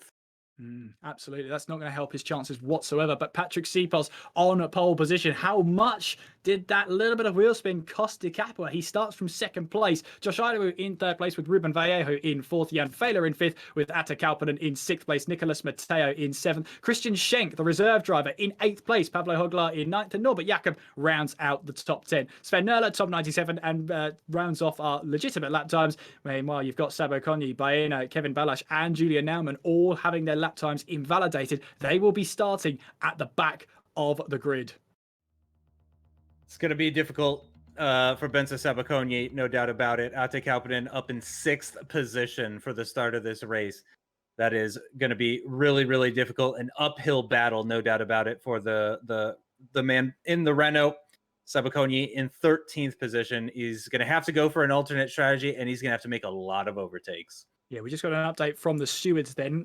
There was an incident between Sven Nurle and Tom 97 on the opening lap of the last race. There will be a 5-second penalty awarded to Sven Nurle for causing avoidable contact. So that will be added to his race time, and we'll try and keep you up to date with those points and how that affects the point standings as and when they come through. For now, though, we focus on the very last race of challenges. 6 drivers, once the checkered flag falls, will book their place into the Pro exhibition, and we're not far away from confirming who those 6 are. For now, then, sit back, relax, grab that popcorn, because we're about to go racing in Abu Dhabi for the final time in F1 Esports Series Challenges. We count up to start this race proper. It is 5 red lights. We're racing in Yas Marina. What are the start site? Does Patrick Sipos get a good start? Yes, he does. A fantastic launch. De Capua goes back into the slipstream as we head our way through turn 1 for the very first time. Josh Idawu in third place. There's Kauppinen and Matteo going side by side. Matteo manages to snatch that position away going through turn 3. Kauppinen now down to 7th place. Christian Schenk also getting a good start as we now filter our way in towards turn 5 for the very first time, through in towards turn 6 before we head our way towards the hairpin of turn 7. Jakob and Hoglar going side by side, going in towards the hairpin for that very first time. Nicolas Matteo trying to get a move done here on Jan Fehler. Nicolas Matteo is absolutely flying up the order, but can he try and take advantage as we head our way down this back straight towards turn 8? He's got a little bit of slipstream from the car ahead. That's Ruben Vallejo, and they're still going to be side by side are Matteo and Fehler as we made our way in towards turn 8. Norbert Jakob making a move on Christian Schenk then, but he takes a lot of curb on the inside there in towards turn 9. That could be Christian Schenk's opportunity to try and find a way through. If not him, Pablo Hoglar seems up for it as well. Patrick Sipos leads the way then as we make our way towards turn 11 for this very first time. De Capua in second place. Josh Idawu in third with Ruben Vallejo in fourth place. Matteo in fifth. Fehler sixth. Kauppinen in seventh. We've got yellow flags out there. We've got also Norbert Jakob trying to move up the inside of Atta Kauppinen going through turn 14. Didn't quite work out for him, and that is Kauppinen who keeps a hold of that position. Holy cow, what a start, especially for Nicolas Matteo. But yeah, it seems that things got a little bit crazy for Julian and Pablo Hoglar. Oh, and that's one of the braking boards just being absolutely annihilated. Styrofoam being strewn everywhere. I thought that was carbon fiber from somebody's front wing, though, so I'm glad to see that nope, everybody still has their front wing. And in fact, it was a very clean lap right up until that incident at the back. Oh, and Benza Sabakonyi is already into the pits. I wonder if he is going to call it there, because unfortunately for him, again, he really needs to get he needs a lot of points on Atte Kauppinen in order to get into the top 6. So we'll see if he comes back out and continues on. He's still connected at the moment, so he's still on the server. Maybe he just picked up a little bit of damage and he's still going to keep pushing. Well, let's hope he does, at least, as puts on a fresh set of tyres and hopefully pushes, trying to get, you know, across the line to finish off this challenges no matter where you finish. But lap 2 then, Patrick Seepos in the lead, Alessio De Capua in second place with Josh Idawu in third, Ruben Vallejo is in fourth place with Nicolas Matteo in fifth, Jan Fehler in sixth place with Atte Kauppinen in seventh place, Norbert Jakob in eighth, Christian Schenk, that is, in ninth place with Sven Nurle rounding off the top 10. Ika Baena, the first of the 3 second time penalties added to a driver, in 13th place. That'll be added to the end of his race. But a clean start from the top half of the field, at the very least. At the bottom end of the field, where we get to see what really happened and get to hear what happened to Benza Sabakonyi as Christian Schenk picks up a 3 second time penalty. Wow, these penalties are coming in pretty quickly. Again, we did see this yesterday on the Xbox side as well, a number of penalties coming in. Again, we think that maybe it's just like an end of term sort of vibe to it. So people are just really going hard. Obviously, Mr. Anka not involved in the championship, in the battle for the top 6. He's not involved in the battle for the pro exhibition. So he can afford that sort of thing. Patrick Seepos, though, starts at lap number 3. DRS is activated, and he sets the fastest lap of the race. He's looking very, very quick today. And again, this is the time to do it. If there was a time to shine when he was down in 5th position, that is the time. So great to see Patrick Seepos. Oh, as we have lost Pablo Hogar, who was one of those 2 cars caught up in that incident on the opening lap at the start of Sector 3. Yeah, it's a shame to see him drop out of the race, but he will not see the checkered flag here in Abu Dhabi. Now, if my maths are correct, and I'm happy to be proven wrong because they normally are, Alessio De Capua in this position will finish at the top of challenges. The battle is still open between De Capua and Idawu. The gap, I believe, is 19 points, so it heavily favours the Italian. And Josh Idawu really needs to pull out all the stops if he wants to try and win this series in itself outright. However, what the focus is top 6 as well. So these 2 drivers have already made it through, but I'm sure they're willing to give a battle out on track when and if they need to. Patrick Seepos once again leading the way here, and he's had a strong USA, only to be overtaken by Josh Idawu on the penultimate lap of the last race. Is he trying to pull a gap? Can he pull a gap on Alessio De Capua, or will he have to try and focus on that pit stop, focus on his second stint as well? I don't think De Capua is going to fight Idawu too much if it ends up coming down to it, because you're exactly right. With that massive points deficit between the 2 of them, it really does favor De Capua. So if Josh sends one up the inside, I think he's just going to let him through. And actually, Josh pits nice and early at the end of lap 3. He's on for an 11-lap stint on the medium compounded tires. There's another time penalty, 3 seconds this time being given out to Julian. So yeah, we've now got 3 drivers, and Josh was the only car to come into the pits on lap 3. Now that's very interesting.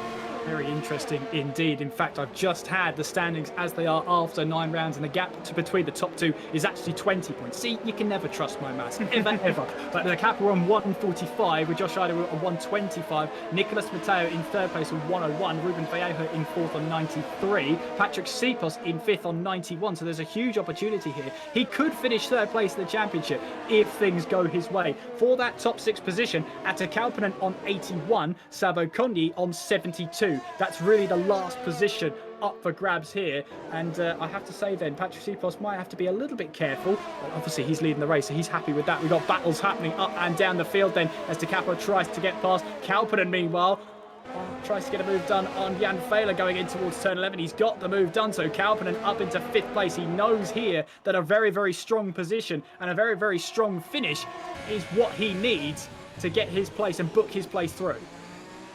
Yeah, he's going to be pushing really, really hard. Alessio De Capua is all over the back of Patrick Seepos as they make their way under the hotel down towards the penultimate corner. Will either of them come into the pits? Again, it was a very early stop for Josh Idawu, stopping on the previous lap, but neither of the leaders is going to come in.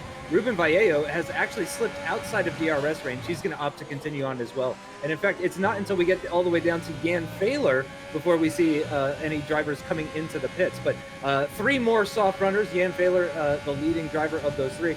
Mr. Anchor, Norbert Jakob, as well coming into the pits, and all going onto a set of the mediums. Yeah, we'll see how they get on in this race then. So Josh Idawu now in the pit. Well, he's actually one of the first to pit. He's now in 11th place. He's got very much clean air ahead and behind. He can focus on his own pace. Meanwhile, then De Capua is closing in on Patrick Cepas as we head towards turn 8. He's closing in at a rate of knots. Looking to the left-hand side, going down the inside, takes the racing line away. De Capua takes the lead of the race here in Abu Dhabi in towards turn 8. And looking at the closing rate there, it just looked like Patrick Cepas wasn't deploying his ERS as much as maybe he wanted to. He'll now have the DRS as we head our way towards turn 11, but it's not going to be enough to, claw back the move then. So De Capua takes the lead here in Abu Dhabi. Yeah, that was a strange closing speed, as you pointed out. A bit of a moment there, actually, for Patrick Cepas as well, through the double left-handers there in Sector 3. But yeah, that was quite a rate of knots that he closed up to the back of that Renault. So I think you might be right about that. That would be a bit suspicious. But maybe Patrick was deploying a lot of ERS in an effort to try and build the gap as much as he could to the cars behind. When that didn't work and he was left with no other options, he decided to drop back. He's going to come into the pits this lap. Alessio De Capua continues on for a 6th lap on his set of soft compound tires. Cepas is followed by Ruben Vallejo and Nicolas Mateo and Ate Kalpinen. So all of the soft runners that started on the soft compound tires have pitted now, except for Alessio De Capua. Yes, stays out then, so clearly happy on those soft tyres for now, maybe trying to get a massive overcut, hoping that other drivers find trouble out there. Sven Nurler, that means, is in 2nd place. Tom 97 up into 3rd with Ika Baena in 4th. Julian Naumann in 5th place. They all started, though, on the medium tyres, apart from De Capua, of course, who started on the soft tyres. So that means then Josh Idawu is closing in on Julian Naumann. 5.5 seconds behind the next car ahead for Josh Idawu. That is the very definition of clear air. The only problem is De Capua has exactly the same. Yeah, exactly right. And De Capua might have older tires, but they are softer, and it really just depends on how he's been treating them, and how Josh has been treating his mediums. Because of course Josh has been on those mediums since the start of lap number 4 now, so those mediums are already starting to wear off. They don't wear nearly as quick as the softs do, of course, though. So yeah, he should be okay, but we'll see how this works out. I would assume Alessio De Capua is coming in this lap. If he stayed out for a 7th lap, that would be really bizarre. It would be, but, these guys have been putting a lot of focus on strategy. Meanwhile, Ate Kalpinen get to move down, and Norbert Jakob heading in towards turn 11. That puts him now up into 11th place. There is Patrick Cepas then. He's rejoined behind Josh Idawu, so he's rejoined by 1.6 seconds. De Capua is into the pits. Let's see where the Italian rejoins. Now, he was battling away with Patrick Cepas earlier on in this race for that position, and I wonder here if Josh Idawu has a chance to take the lead of this race. We're about to find out as they make their way now in towards turn 21. That means then Tom 97 is going to lead for a lap here on lap number 7. Ika Baena in 2nd place. De Capua then currently in the pits, and of course there he is now. He goes underneath the track and rejoins on the left-hand side of the track as we make our way through turns 2 and 3. What's it going to be then? Josh Idawu is going to rejoin in head. How about Patrick Cepas? He's just about rejoins behind us, De Capua. So he's going to do that move all over again. Josh Idawu now takes the net lead of this race. A great move from him to undercut as much as he did, because it's bought him a load of time. 1.2 seconds is the gap between himself and Patrick Cepas. And now De Capua will want to try and get past then. Down this long back straight then towards turn 8. He's got the DRS open. He's got a little bit of slipstream as well. De Capua pulls the left-hand side of the track, going down now in towards turn 8. He's got the inside line. Will he shut the door then? He'll have to leave a little bit of space then in towards turn 9. They were still running side by side at the exit, but it looks like De Capua's got the move done. This time round though, Patrick Cepas will have a little bit of DRS as well. Will he try and find a move back in towards turn 11? No, not this time around. De Capua does enough and holds on to what is right now 4th place, but De Capua's got that one move done. His next target will be Josh Idawu. 1.5 seconds the gap to that Mercedes up ahead, so he really needs to start pushing. He's got the tire life on his side, so he's got a slight advantage. over Josh Idowu, but obviously there was almost nothing in between it, about a tenth and a half between the two of them in qualifying. So it would take quite a bit of time at that rate in order to close up to the back of Josh Idowu, and he's really running out of laps here. Actually, Tom 97 and Iker Baena are both into the pits for their stop at the end of lap 7 as they start lap number 8 now. Halfway final race of the 2021 season.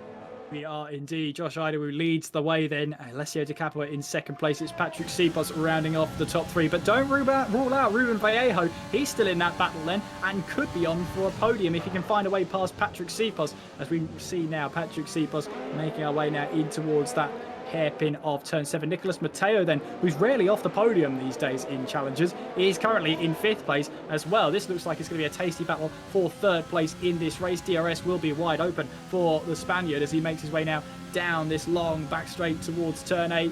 And again, with that DRS that Ruben Vallejo has on Patrick Sipos, it's going to be infinitely tougher to try and close in on that gap. But all 3 of them, Vallejo, Matteo, are all going to be battling away for that 3rd place, and whilst they're going to be battling as well, Patrick Sipos seems to be losing touch with Di Capua.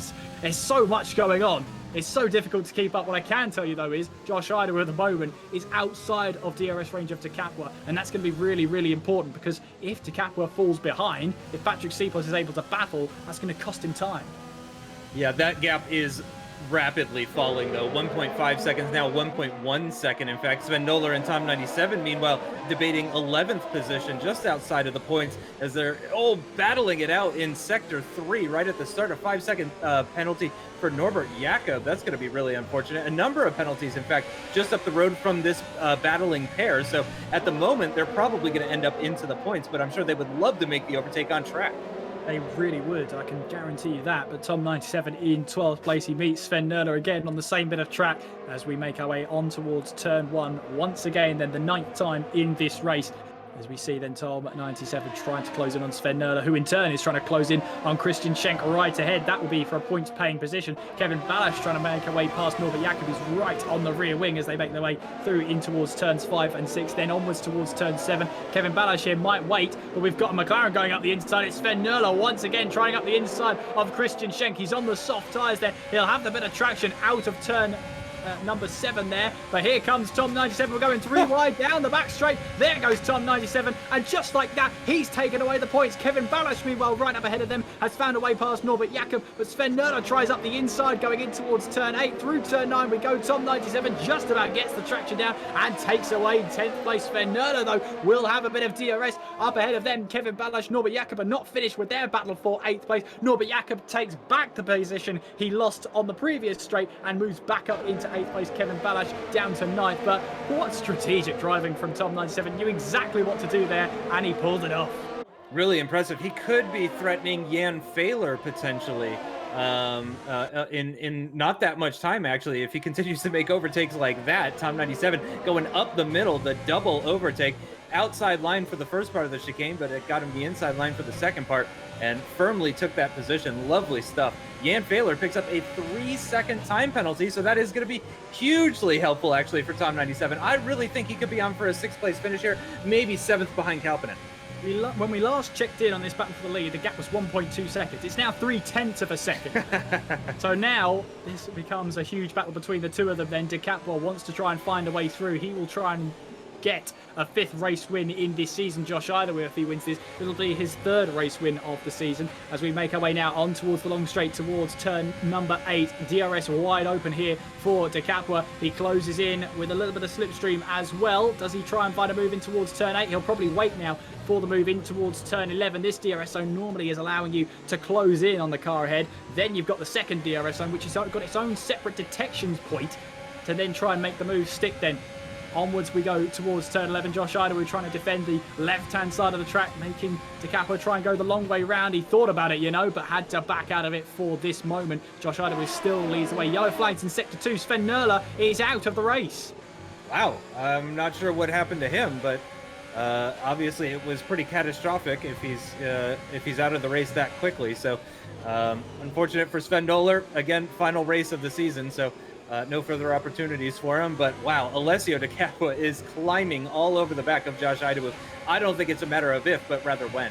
Yeah, well, he makes his way through in towards turn 20. Now towards turn 21 we go to start lap number 11 then of this finale. As Josh Idaho is still in the lead then, but right behind them, that battle was getting intense. There's the top 5. Any one of these drivers could finish on the podium, that is for sure, as Benson Sabo currently picks up a 3-second time penalty. He had a moment earlier on in this race. He had to pit in very early on in this race as well. He's just trying to get to the checkered flag to round off what has been a challenge as he won't certainly forget. Yeah, difficult event 5 for Benson Sabaconi, and I'm sure he's going to be saying what if, because of course, yeah, he was level on points with Kalpinen. Kalpinen picked up a podium in the first race, which was difficult enough for him, but yeah, threatening a top 5 here as well. Oh, here we go. Here we go then. Takapa's got the move done then. Has he in towards turn 8? Well, he's got the inside line. Can he try and hold on? Will he close the door? Yes, he will. And Josh Idaho down to second place. But this time around, Idaho will now have the DRS on the race leader, De Capua, as we make our way towards turn 11. We've got Patrick Sipos right behind as well. He fancies his arm in this battle, looking for a move up the inside of Josh Idaho in towards turn 11. Through turn 12 we go. Couldn't quite find the move there, did Patrick Sipos. Josh Idaho holds on to second place, but that's enticing stuff from Patrick Sipos. He wants that second place. He wants more positions, and why not? There's the chance. Yeah, I mean, all of these guys are going through no matter what. So, yeah, why not go for it? Oh, as we saw, a 3-second time penalty be applied to 97. This was on lap 10 as he was getting up to the back of Kevin Balash, who was the leading of the soft runners at this stage of the race. And let's see if he was able to find the late braking into the chicane to take that move. Oh, no, it looks like a little bit of an incident just ahead of him. May have helped him out a little bit. Yeah, and so Sven Nurler went into the back and, oh dear, yeah. That's a huge one for Sven Nurler. Wow. That's why he's out then of this Abu Dhabi Grand Prix. Yeah, it looked like he picked up damage on the back of Tom 97 there. That's yeah, not a great one for Sven Nurler. That will be why he's out of this race. We've rejoined in this battle for the lead, and you can see De Capa's just trying to extend that advantage as much as he can. He got it to 8.5 tenths for sure, but Josh Idaho now has a little bit of DRS, and now he tries to get into the slipstream. Other drivers follow him because De Capa's trying to break the toe as much as possible down in towards turn 8. It's not the first time we've seen De Capa do something like that. We've seen at multiple circuits. He moves right off the racing line to try and break the toe as much as he possibly can to negate the effect you have of slipstream. But you can see that all the drivers just decide to follow you anyway, so it's a bit of a half-hearted attempt to try and keep the cars behind, but if it works, it works. Lovely seeing these 5 cars battling it out so close, especially so far into this season. Here's a view of Tom 97 going 3 wide. I think this is into the at the end of the first DRS zone. They go 3 wide through the chicane. No, that was at the end of the second DRS zone. He goes around the outside of the double left-handers of sector 3 and pulls it off. He does pick up that 3-second time penalty, but it looked so good that I totally understand why he did it. That was beautiful. Oh, another 3-second time penalty, and it's for the guy leading the race. This is getting crazy. It is. And now De Capua really has a race on his hands. Can he pull out 3 seconds in 2 laps? Well, it's impossible for me, for sure. But for De Capua, who's already had 4 race wins this season, I'm not ruling anything out. Josh Idaho in second place, though. Patrick Sipos in third. Nicolas Mateo in fourth. Ruben Vallejo in fifth. All of them could benefit from De Capua getting that penalty. We'll have to wait and see, though. We've got 2 laps to go. 1 and a bit if you're picky. We're at turn 7 on the acceleration point. And for now, De Capua has to get out of DRS range of Josh Idaho as soon as he possibly can. But right now, it's not happening. De Capua here moves to the right-hand side of your screen, then back over to the left to try and break the toe as much as possible. That is allowed. You are allowed to make 1 defensive move, then 1 move back to the racing line. So that's completely as the rule book there. De Capua must have had a bit of a revision session before this race. Yeah, no doubt about it. Really, really. I mean, these guys are all on the limit. Extremely similar lap times from all of them is what I've been seeing for the last few laps or so. Obviously, they're all kind of not really stuck behind whoever's in the lead, but in sort of in a way. But this top 5, I would imagine all of them are thinking, well, you know, anything could happen. Ruben Vallejo in 5th might be thinking, I might have a shot to win this race here in just a little bit of time. But the white flag is going to be coming out. Just a couple more corners to navigate in this penultimate lap, and then we're going to have the final lap of the 2021 F1 Esports Challenger season. That's going to throw a spanner into the works then for De Capua, because if he finishes in 5th place, I think he still will be crowned the series winner after 10 races, but it's going to be mighty tight here. 20 points was the gap between them, and if De Capua finishes in 5th, yeah, it'll be 15 points, so he will be able to crown himself Challengers Series winner at the end of this. But we're on to the final lap. De Capua has broken away from DRS range as he makes his way now down towards turn 5 and 6. Josh Idawu on a charge as well. It's going to be mighty close. There's the DRS detection point, that line there, and Josh Idawu was over a second, so De Capua will be able to try and break away. Now it falls into the hands of Sipos, Mateo and Vallejo. They've all got DRS, where Josh Idawu will not. Heading our way now down towards turn number 8. Nicholas Mateo wants the move then on Patrick Sipos, going down to the inside there, up the inside, we're going towards turn 6, but he runs into the back of Josh Idawu there. Josh Idawu has to take to the escape road. He gets a 5-second time penalty there, a bit harsh in my opinion, but at the moment then he'll have that time penalty. Nicholas Mateo no doubt has front wing damage. We're going 3 wide for 3rd place in towards turn 11. It didn't work for Kevin Balash, who's it not going to work for this time. Nicholas Mateo runs off the track then with that front wing damage, doesn't quite have the stopping power he once had. Patrick Sipos then is retaining 3rd place. Ruben Vallejo up into 4th place. Nicholas Mateo, who runs into the back of Josh Idawu, gets a little bit of front wing damage, and that's going to hurt him for the rest of the lap. Meanwhile then, De Capua has just kept his head down. He wants to try and get as far ahead as possible to try and take away as much of his penalty as possible. Through the final couple of corners we go, through turn 21 for the final time this year here in Challengers. It's Alessio De Capua who gets win number 5 on the board at this moment in time. As the other drivers cross the line, it's taken away though by Patrick Sipos, who takes the win, his 2nd race win of the season. De Capua, so in all of that, grabs 2nd place. Nicholas Mateo in 3rd, Ruben Vallejo in 4th, Josh Idawu in 5th place, Atta Kalpanen in 6th, Jan Fehler in 7th,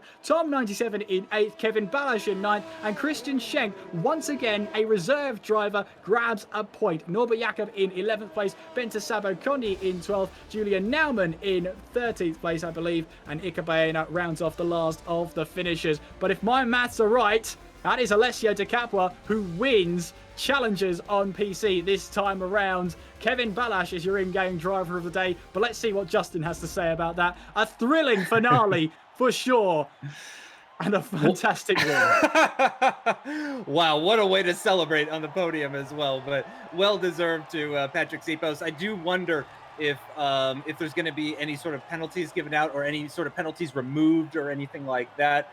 Yeah, so the incident involving Josh and Nicholas Mateo is under investigation. So we'll have to see if anything changes. Yeah, we will indeed. But at this moment in time, what we're seeing here, Patrick Sipos does have the win at this moment in time. It's Alessio De Capua in 2nd place, Nicholas Mateo in 3rd, with Ruben Vallejo in 4th place. Josh Idawu at the moment is 5th, with Atta Kalpanen in 6th, Jan Fehler in 7th, Tom 97 in 8th, Kevin Balash in 9th, and Christian Schenk rounds off the top 10. Then it's Norbert Jakob, Benta Sabo Kondi, who ends Challengers by getting the fastest lap of the race. Julian Naumann in 13th. Ika Baena finishes off the last of the finishers. Sven Nerler and Pablo Hoglar did not make the checkered flag.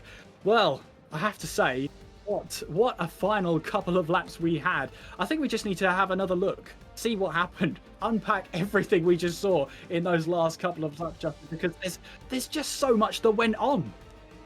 Yeah, there was a lot happening there, including penalties as well, which makes things a little bit more difficult. This was what we saw with Tom 97 earlier, as he went around the outside into the heavy braking zone at the end of the 2nd DRS straight. You can see the Alfa Romeo, I think that's Kevin Balash, just spinning off a little bit there, and then Tom going around the outside through that 2nd left-hander. Great move from Tom, but that's how he picked up that 3-second time penalty.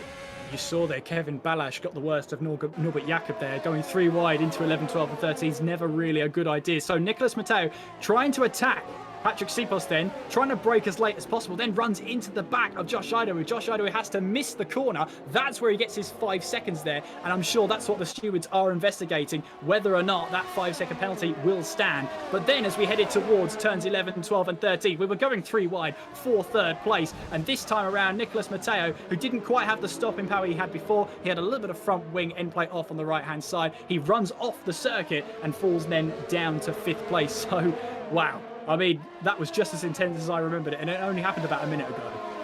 And I think the question on that one is, did Ruben Vallejo pick up that 3-second time penalty through somebody else's actions? You know, was it essentially not his fault that he picked up that 3-second time penalty, but rather somebody else's fault? But thankfully, we do have people that are going to be looking into that and deciding if penalties need to be applied, removed, whatever it might be.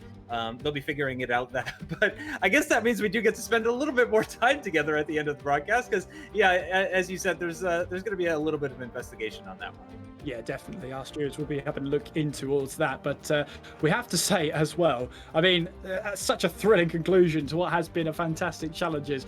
Leave all the action to the very, very last race. Why not? Why not? I love it. Absolutely love it. But yeah, let's unpack our thoughts on that one, because there's a lot to cover. At the moment, at this moment in time, we haven't had the stewards' decision otherwise. Patrick Sipos is currently our winner. But Josh Idawu getting a 5-second penalty, we'll have to say, a little bit harsh in my opinion. Yeah, so without that 5-second penalty, he would be just over 7 tenths of a second up the road from Patrick Sipos. So that 5-second penalty is unfortunately what drops Josh essentially from first down to fifth. Ruben Vallejo had a 3-second time penalty, which would move him up to fourth. No, he's already in fourth. So yeah, I actually don't think that would do. It would move him ahead of Nicholas Mateo, though, wouldn't it? Yeah, it would. So yeah, that would drop Mateo down to fifth. Vallejo would keep fourth. It gets confusing. As we mentioned, we're not the people that determine this sort of stuff. Thank goodness for that, because otherwise this would be very interesting. Very interesting indeed. And I will have to say, let's have a look at the rest of the order. I mean, I have to feel sorry for Benson Sabo Konyi. We're not sure what happened to him on that very first lap, but he gave it his all no matter what, and ends challenges with the fastest lap of the race as well. I mean, even in the toughest times, you've got to make sure that you make your way out on top. But there's another view of Nicholas Mateo and Patrick Sipos battling away, yet runs into the back of Josh Idawu. Clear as day there. So Josh Idawu has to go off the track and miss turn 9. But, you know, when in that position, really, Justin, he's got nowhere to go. Right, yeah. That's really a difficult one. Again, this 3-wide moment, though, into the... Aside from the wheel banging, it looked absolutely fantastic. So great to see these guys giving it absolutely everything on this final lap. But, wow, that's a tough one.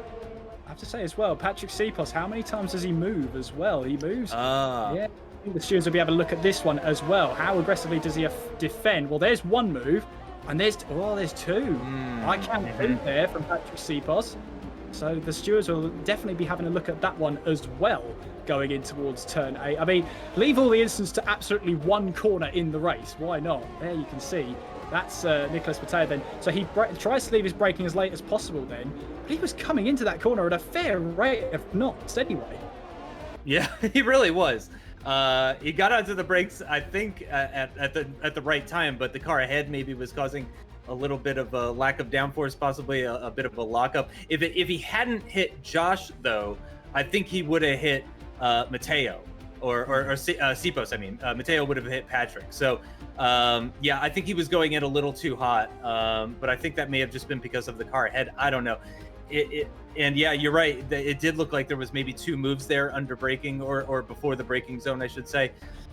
I'm just not so sure. And again, with all the penalties that were applied in the game as well too, it just really complicates things even further certainly for us. Hopefully it's a little bit more simplistic and straightforward for the people working this out. I would assume it is, but yeah, there's a lot of moving parts here, it would seem.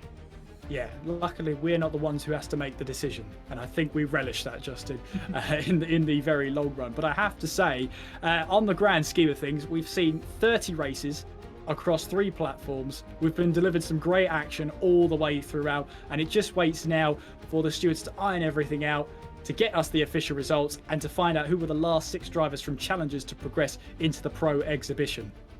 Yeah, as you say, 15 events, 30 races.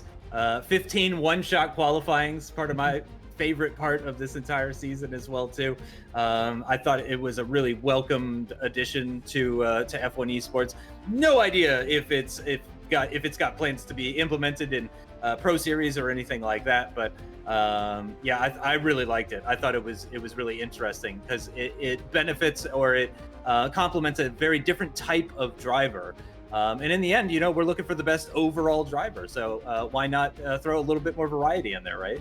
Yeah, why not throw a bit more variety? Yeah, I mean, the great thing about it is that the drivers were challenged to that one shot. They only had the one chance to set their qualifying lap time, and if they invalidated it for whatever reason, they're starting at the back of the grid.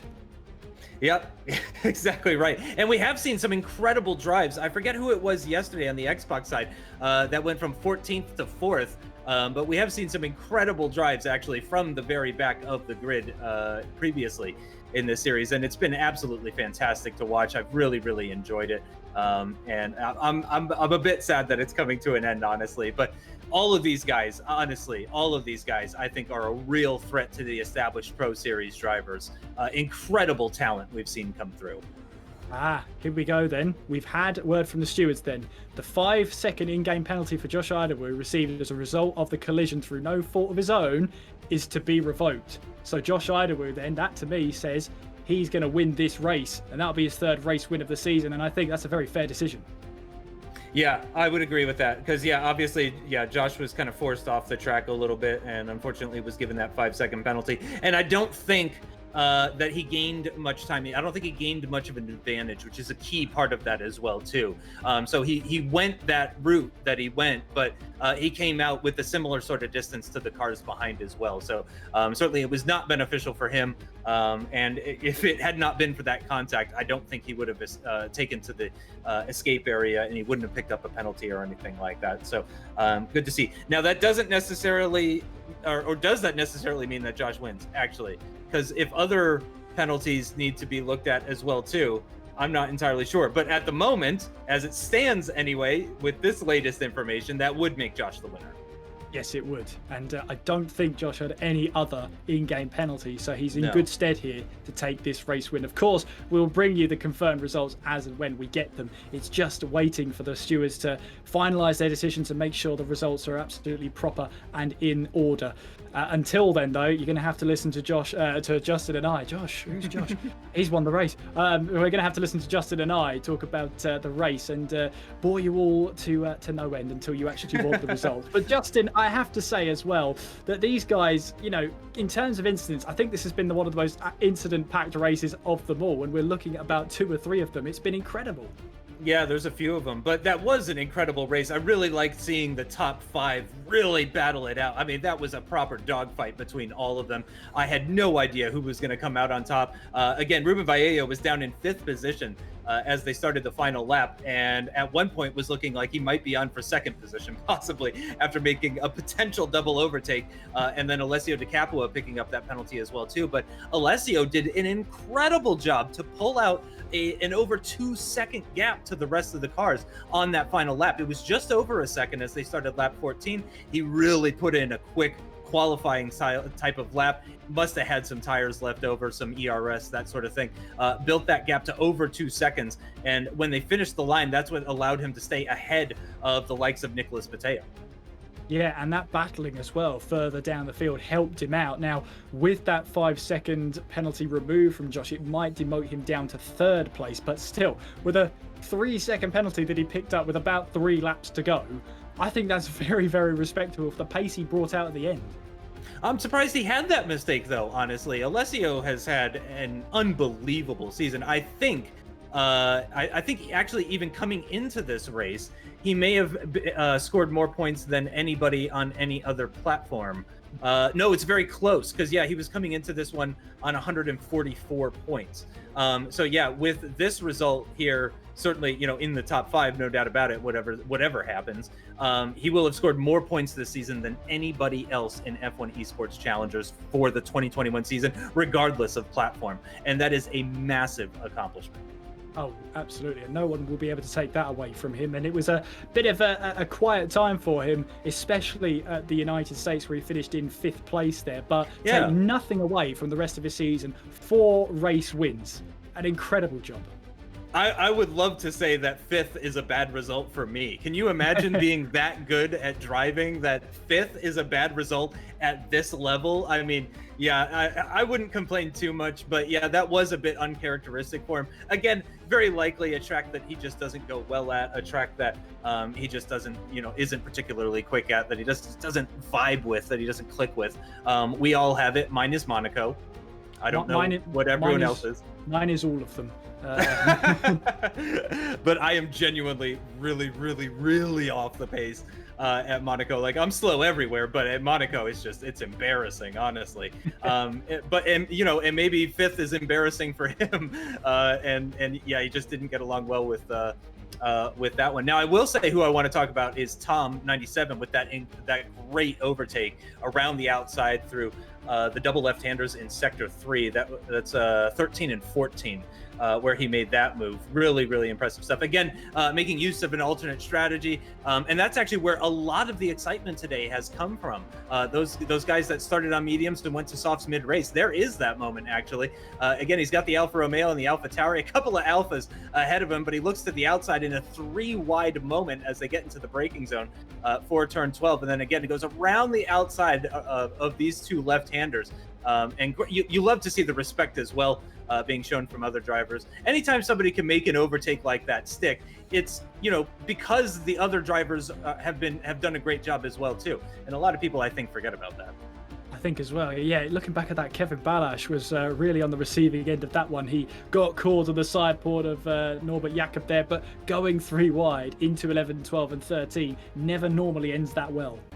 Yeah, that 3-wide moment ended up a lot better than the 3-wide moment in the top 5 that went on at the exact same location on the final lap. So yeah, great respect being shown from the drivers, which again, we love to see. We like to see them as close as they possibly can, but without actually making any sort of contact. And to be fair, this has probably been the cleanest season of F1 Esports Challengers that we have ever had in terms of penalties, in terms of contact, in terms of stewards investigations, all of those things.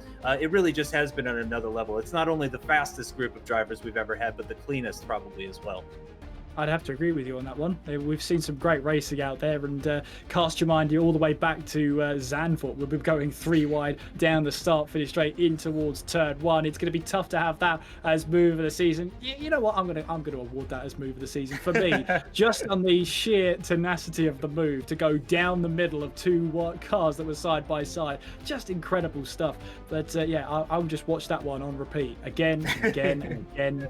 No problem with that whatsoever. But other than that, we've seen some great moves up and down the order through all platforms, and every single position was really being battled for, no matter what position it was. We also saw as well in this final race, Ben Sasabo Konyi, although he had to pit on lap 1, we're still not sure why he had to pit in, but he had to pit in, put on a fresh set of tyres.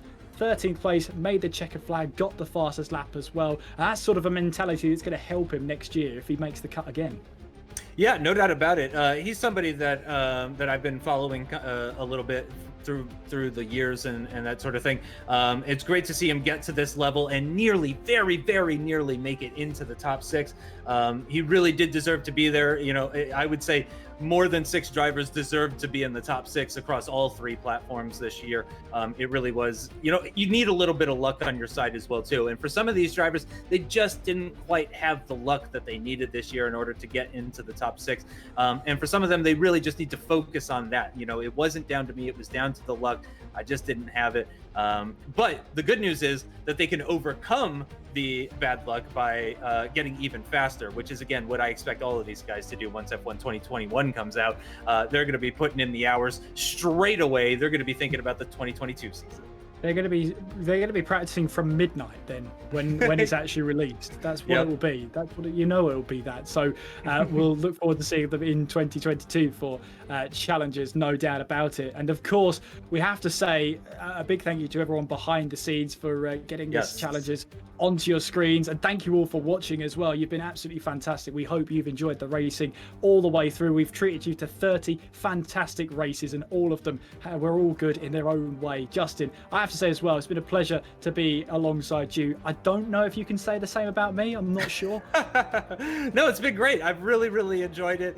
Again, the highlights for me are when you do the one-shot qualifying, because it's just so hectic trying to commentate on 16 cars simultaneously driving the same piece of tarmac. So it's been great to see you kind of flex your commentary muscles when it comes to that kind of thing, because that seems hectic. It seems really hectic to try and cover all of that's going on. And as you said, shout out to absolutely everybody, the moderators as well too, that have been keeping an eye on chat and making sure everybody's being respectful and that kind of stuff. We really appreciate them. But as you said, the people behind the scenes taking care of the cameras, the stewards as well, and just keeping an eye on the entire operation. I think it's been the best season yet on multiple levels, and the production team is a big part of that.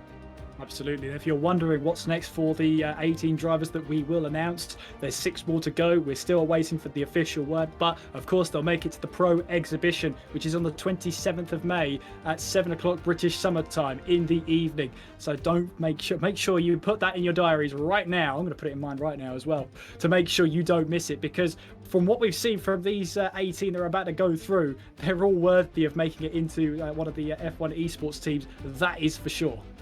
That's right. There's some alternate qualifying routes as well too to get yourself into that pro exhibition. There are time trials, and there's the women's route as well too, and through the China championships as well. So there's going to be a whole bunch of people all coming together, not just from different platforms and different countries, but from different qualifying routes as well too. It's going to be really interesting to see how that all shakes up. Again, we don't have all of the details on exactly how the pro exhibition is going to work. We've heard some small things. Certainly, we know that things are going to be different compared to previous seasons. We don't know how much is going to be carrying over in terms of the events and the different challenges that we've seen presented to the drivers from years previous. But it's going to be really interesting. I'm looking forward to it. I'm really excited, and I'm really excited for all of these guys to get together as well too. It's always really just cool to see all of the people that made it through get together and find out, who is going to be going through, who's going to be getting picked by a team, because of course every team does have to pick something. Yeah, absolutely. They do have to pick somebody. They have to make sure that it's from one of that lineup there. So it's every real chance that you could be picked by an F1 Esports team. So if even one of them make it, it's going to be such a tough competition. Once you make it into the Pro Exhibition, you have to be on your game. And not only in the Pro Exhibition, because that's your final chance, the teams will be having a look back through the archives and seeing which drivers were really putting their efforts in here in challenges as well. So this not only was a sort of championship and series to find the best 6, find the top 6 to get them through, but it's also been a proving ground for drivers to prove to teams why they should be signed. Yep, and they've got more opportunities still, but this is a big one, no doubt about it. And the teams are going to have some names on a list somewhere already of who they're interested in, and they're going to have more or less names depending on how many drivers they're planning on picking up, whether it's 1, 2, 3, whatever it might be, or depending on how early they're going to be making their picks and that sort of stuff. So yeah, it's going to be really interesting to see how it works out. I'm sure some of these drivers as well are keen to get picked up by a specific team. Some of these drivers are going to be thinking, oh, I hope this certain team picks me. And they're going to be hoping for the best in terms of where they end up. Some of them will just be hoping to get picked at all. Some of them might be thinking, oh, I probably won't get, I finished in 6th in the championship, so I'm probably not going to get picked. But we've seen some real surprises in the past. We've seen some high quality drivers get passed over, and some drivers that maybe finished a little bit further down in challengers getting picked up. So, just because things didn't go your way in this particular championship does not mean that you are not a candidate for being selected by one of the teams.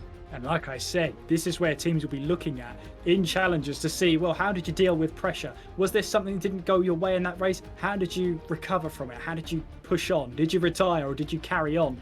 It's all those types of scenarios the teams are going to be looking at to make sure they get the right pick and the pick they want. And as you say, some of these drivers, I know all of them will have their reserves about which team they really want to be picked by, but being picked by any team is a huge accomplishment in itself.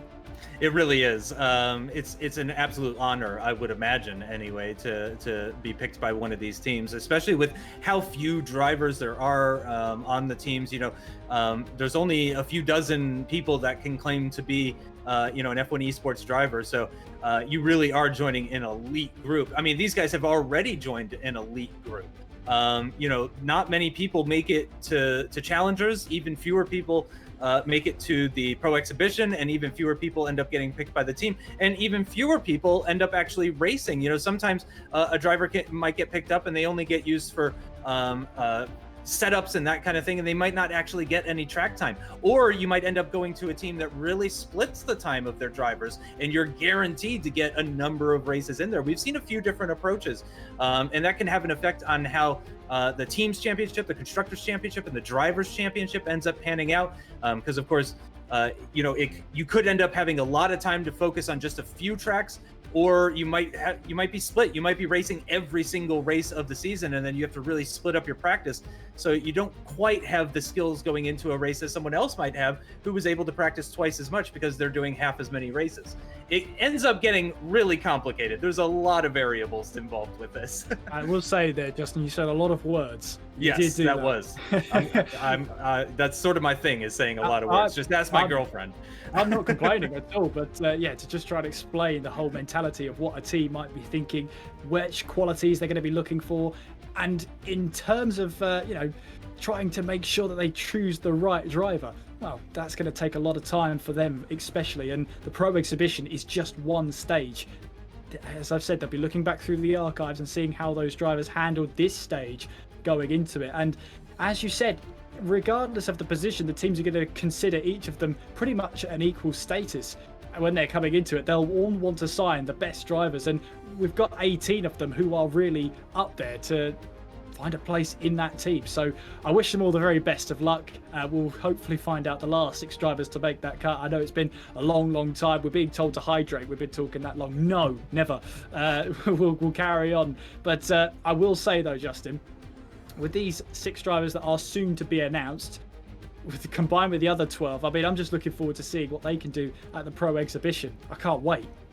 Yeah, it's going to be a lot of fun. Oh, do we have the results? Oh, hello. We look like we do. We're going into it then. Here we go. Moment of truth. Get the drum rolls ready.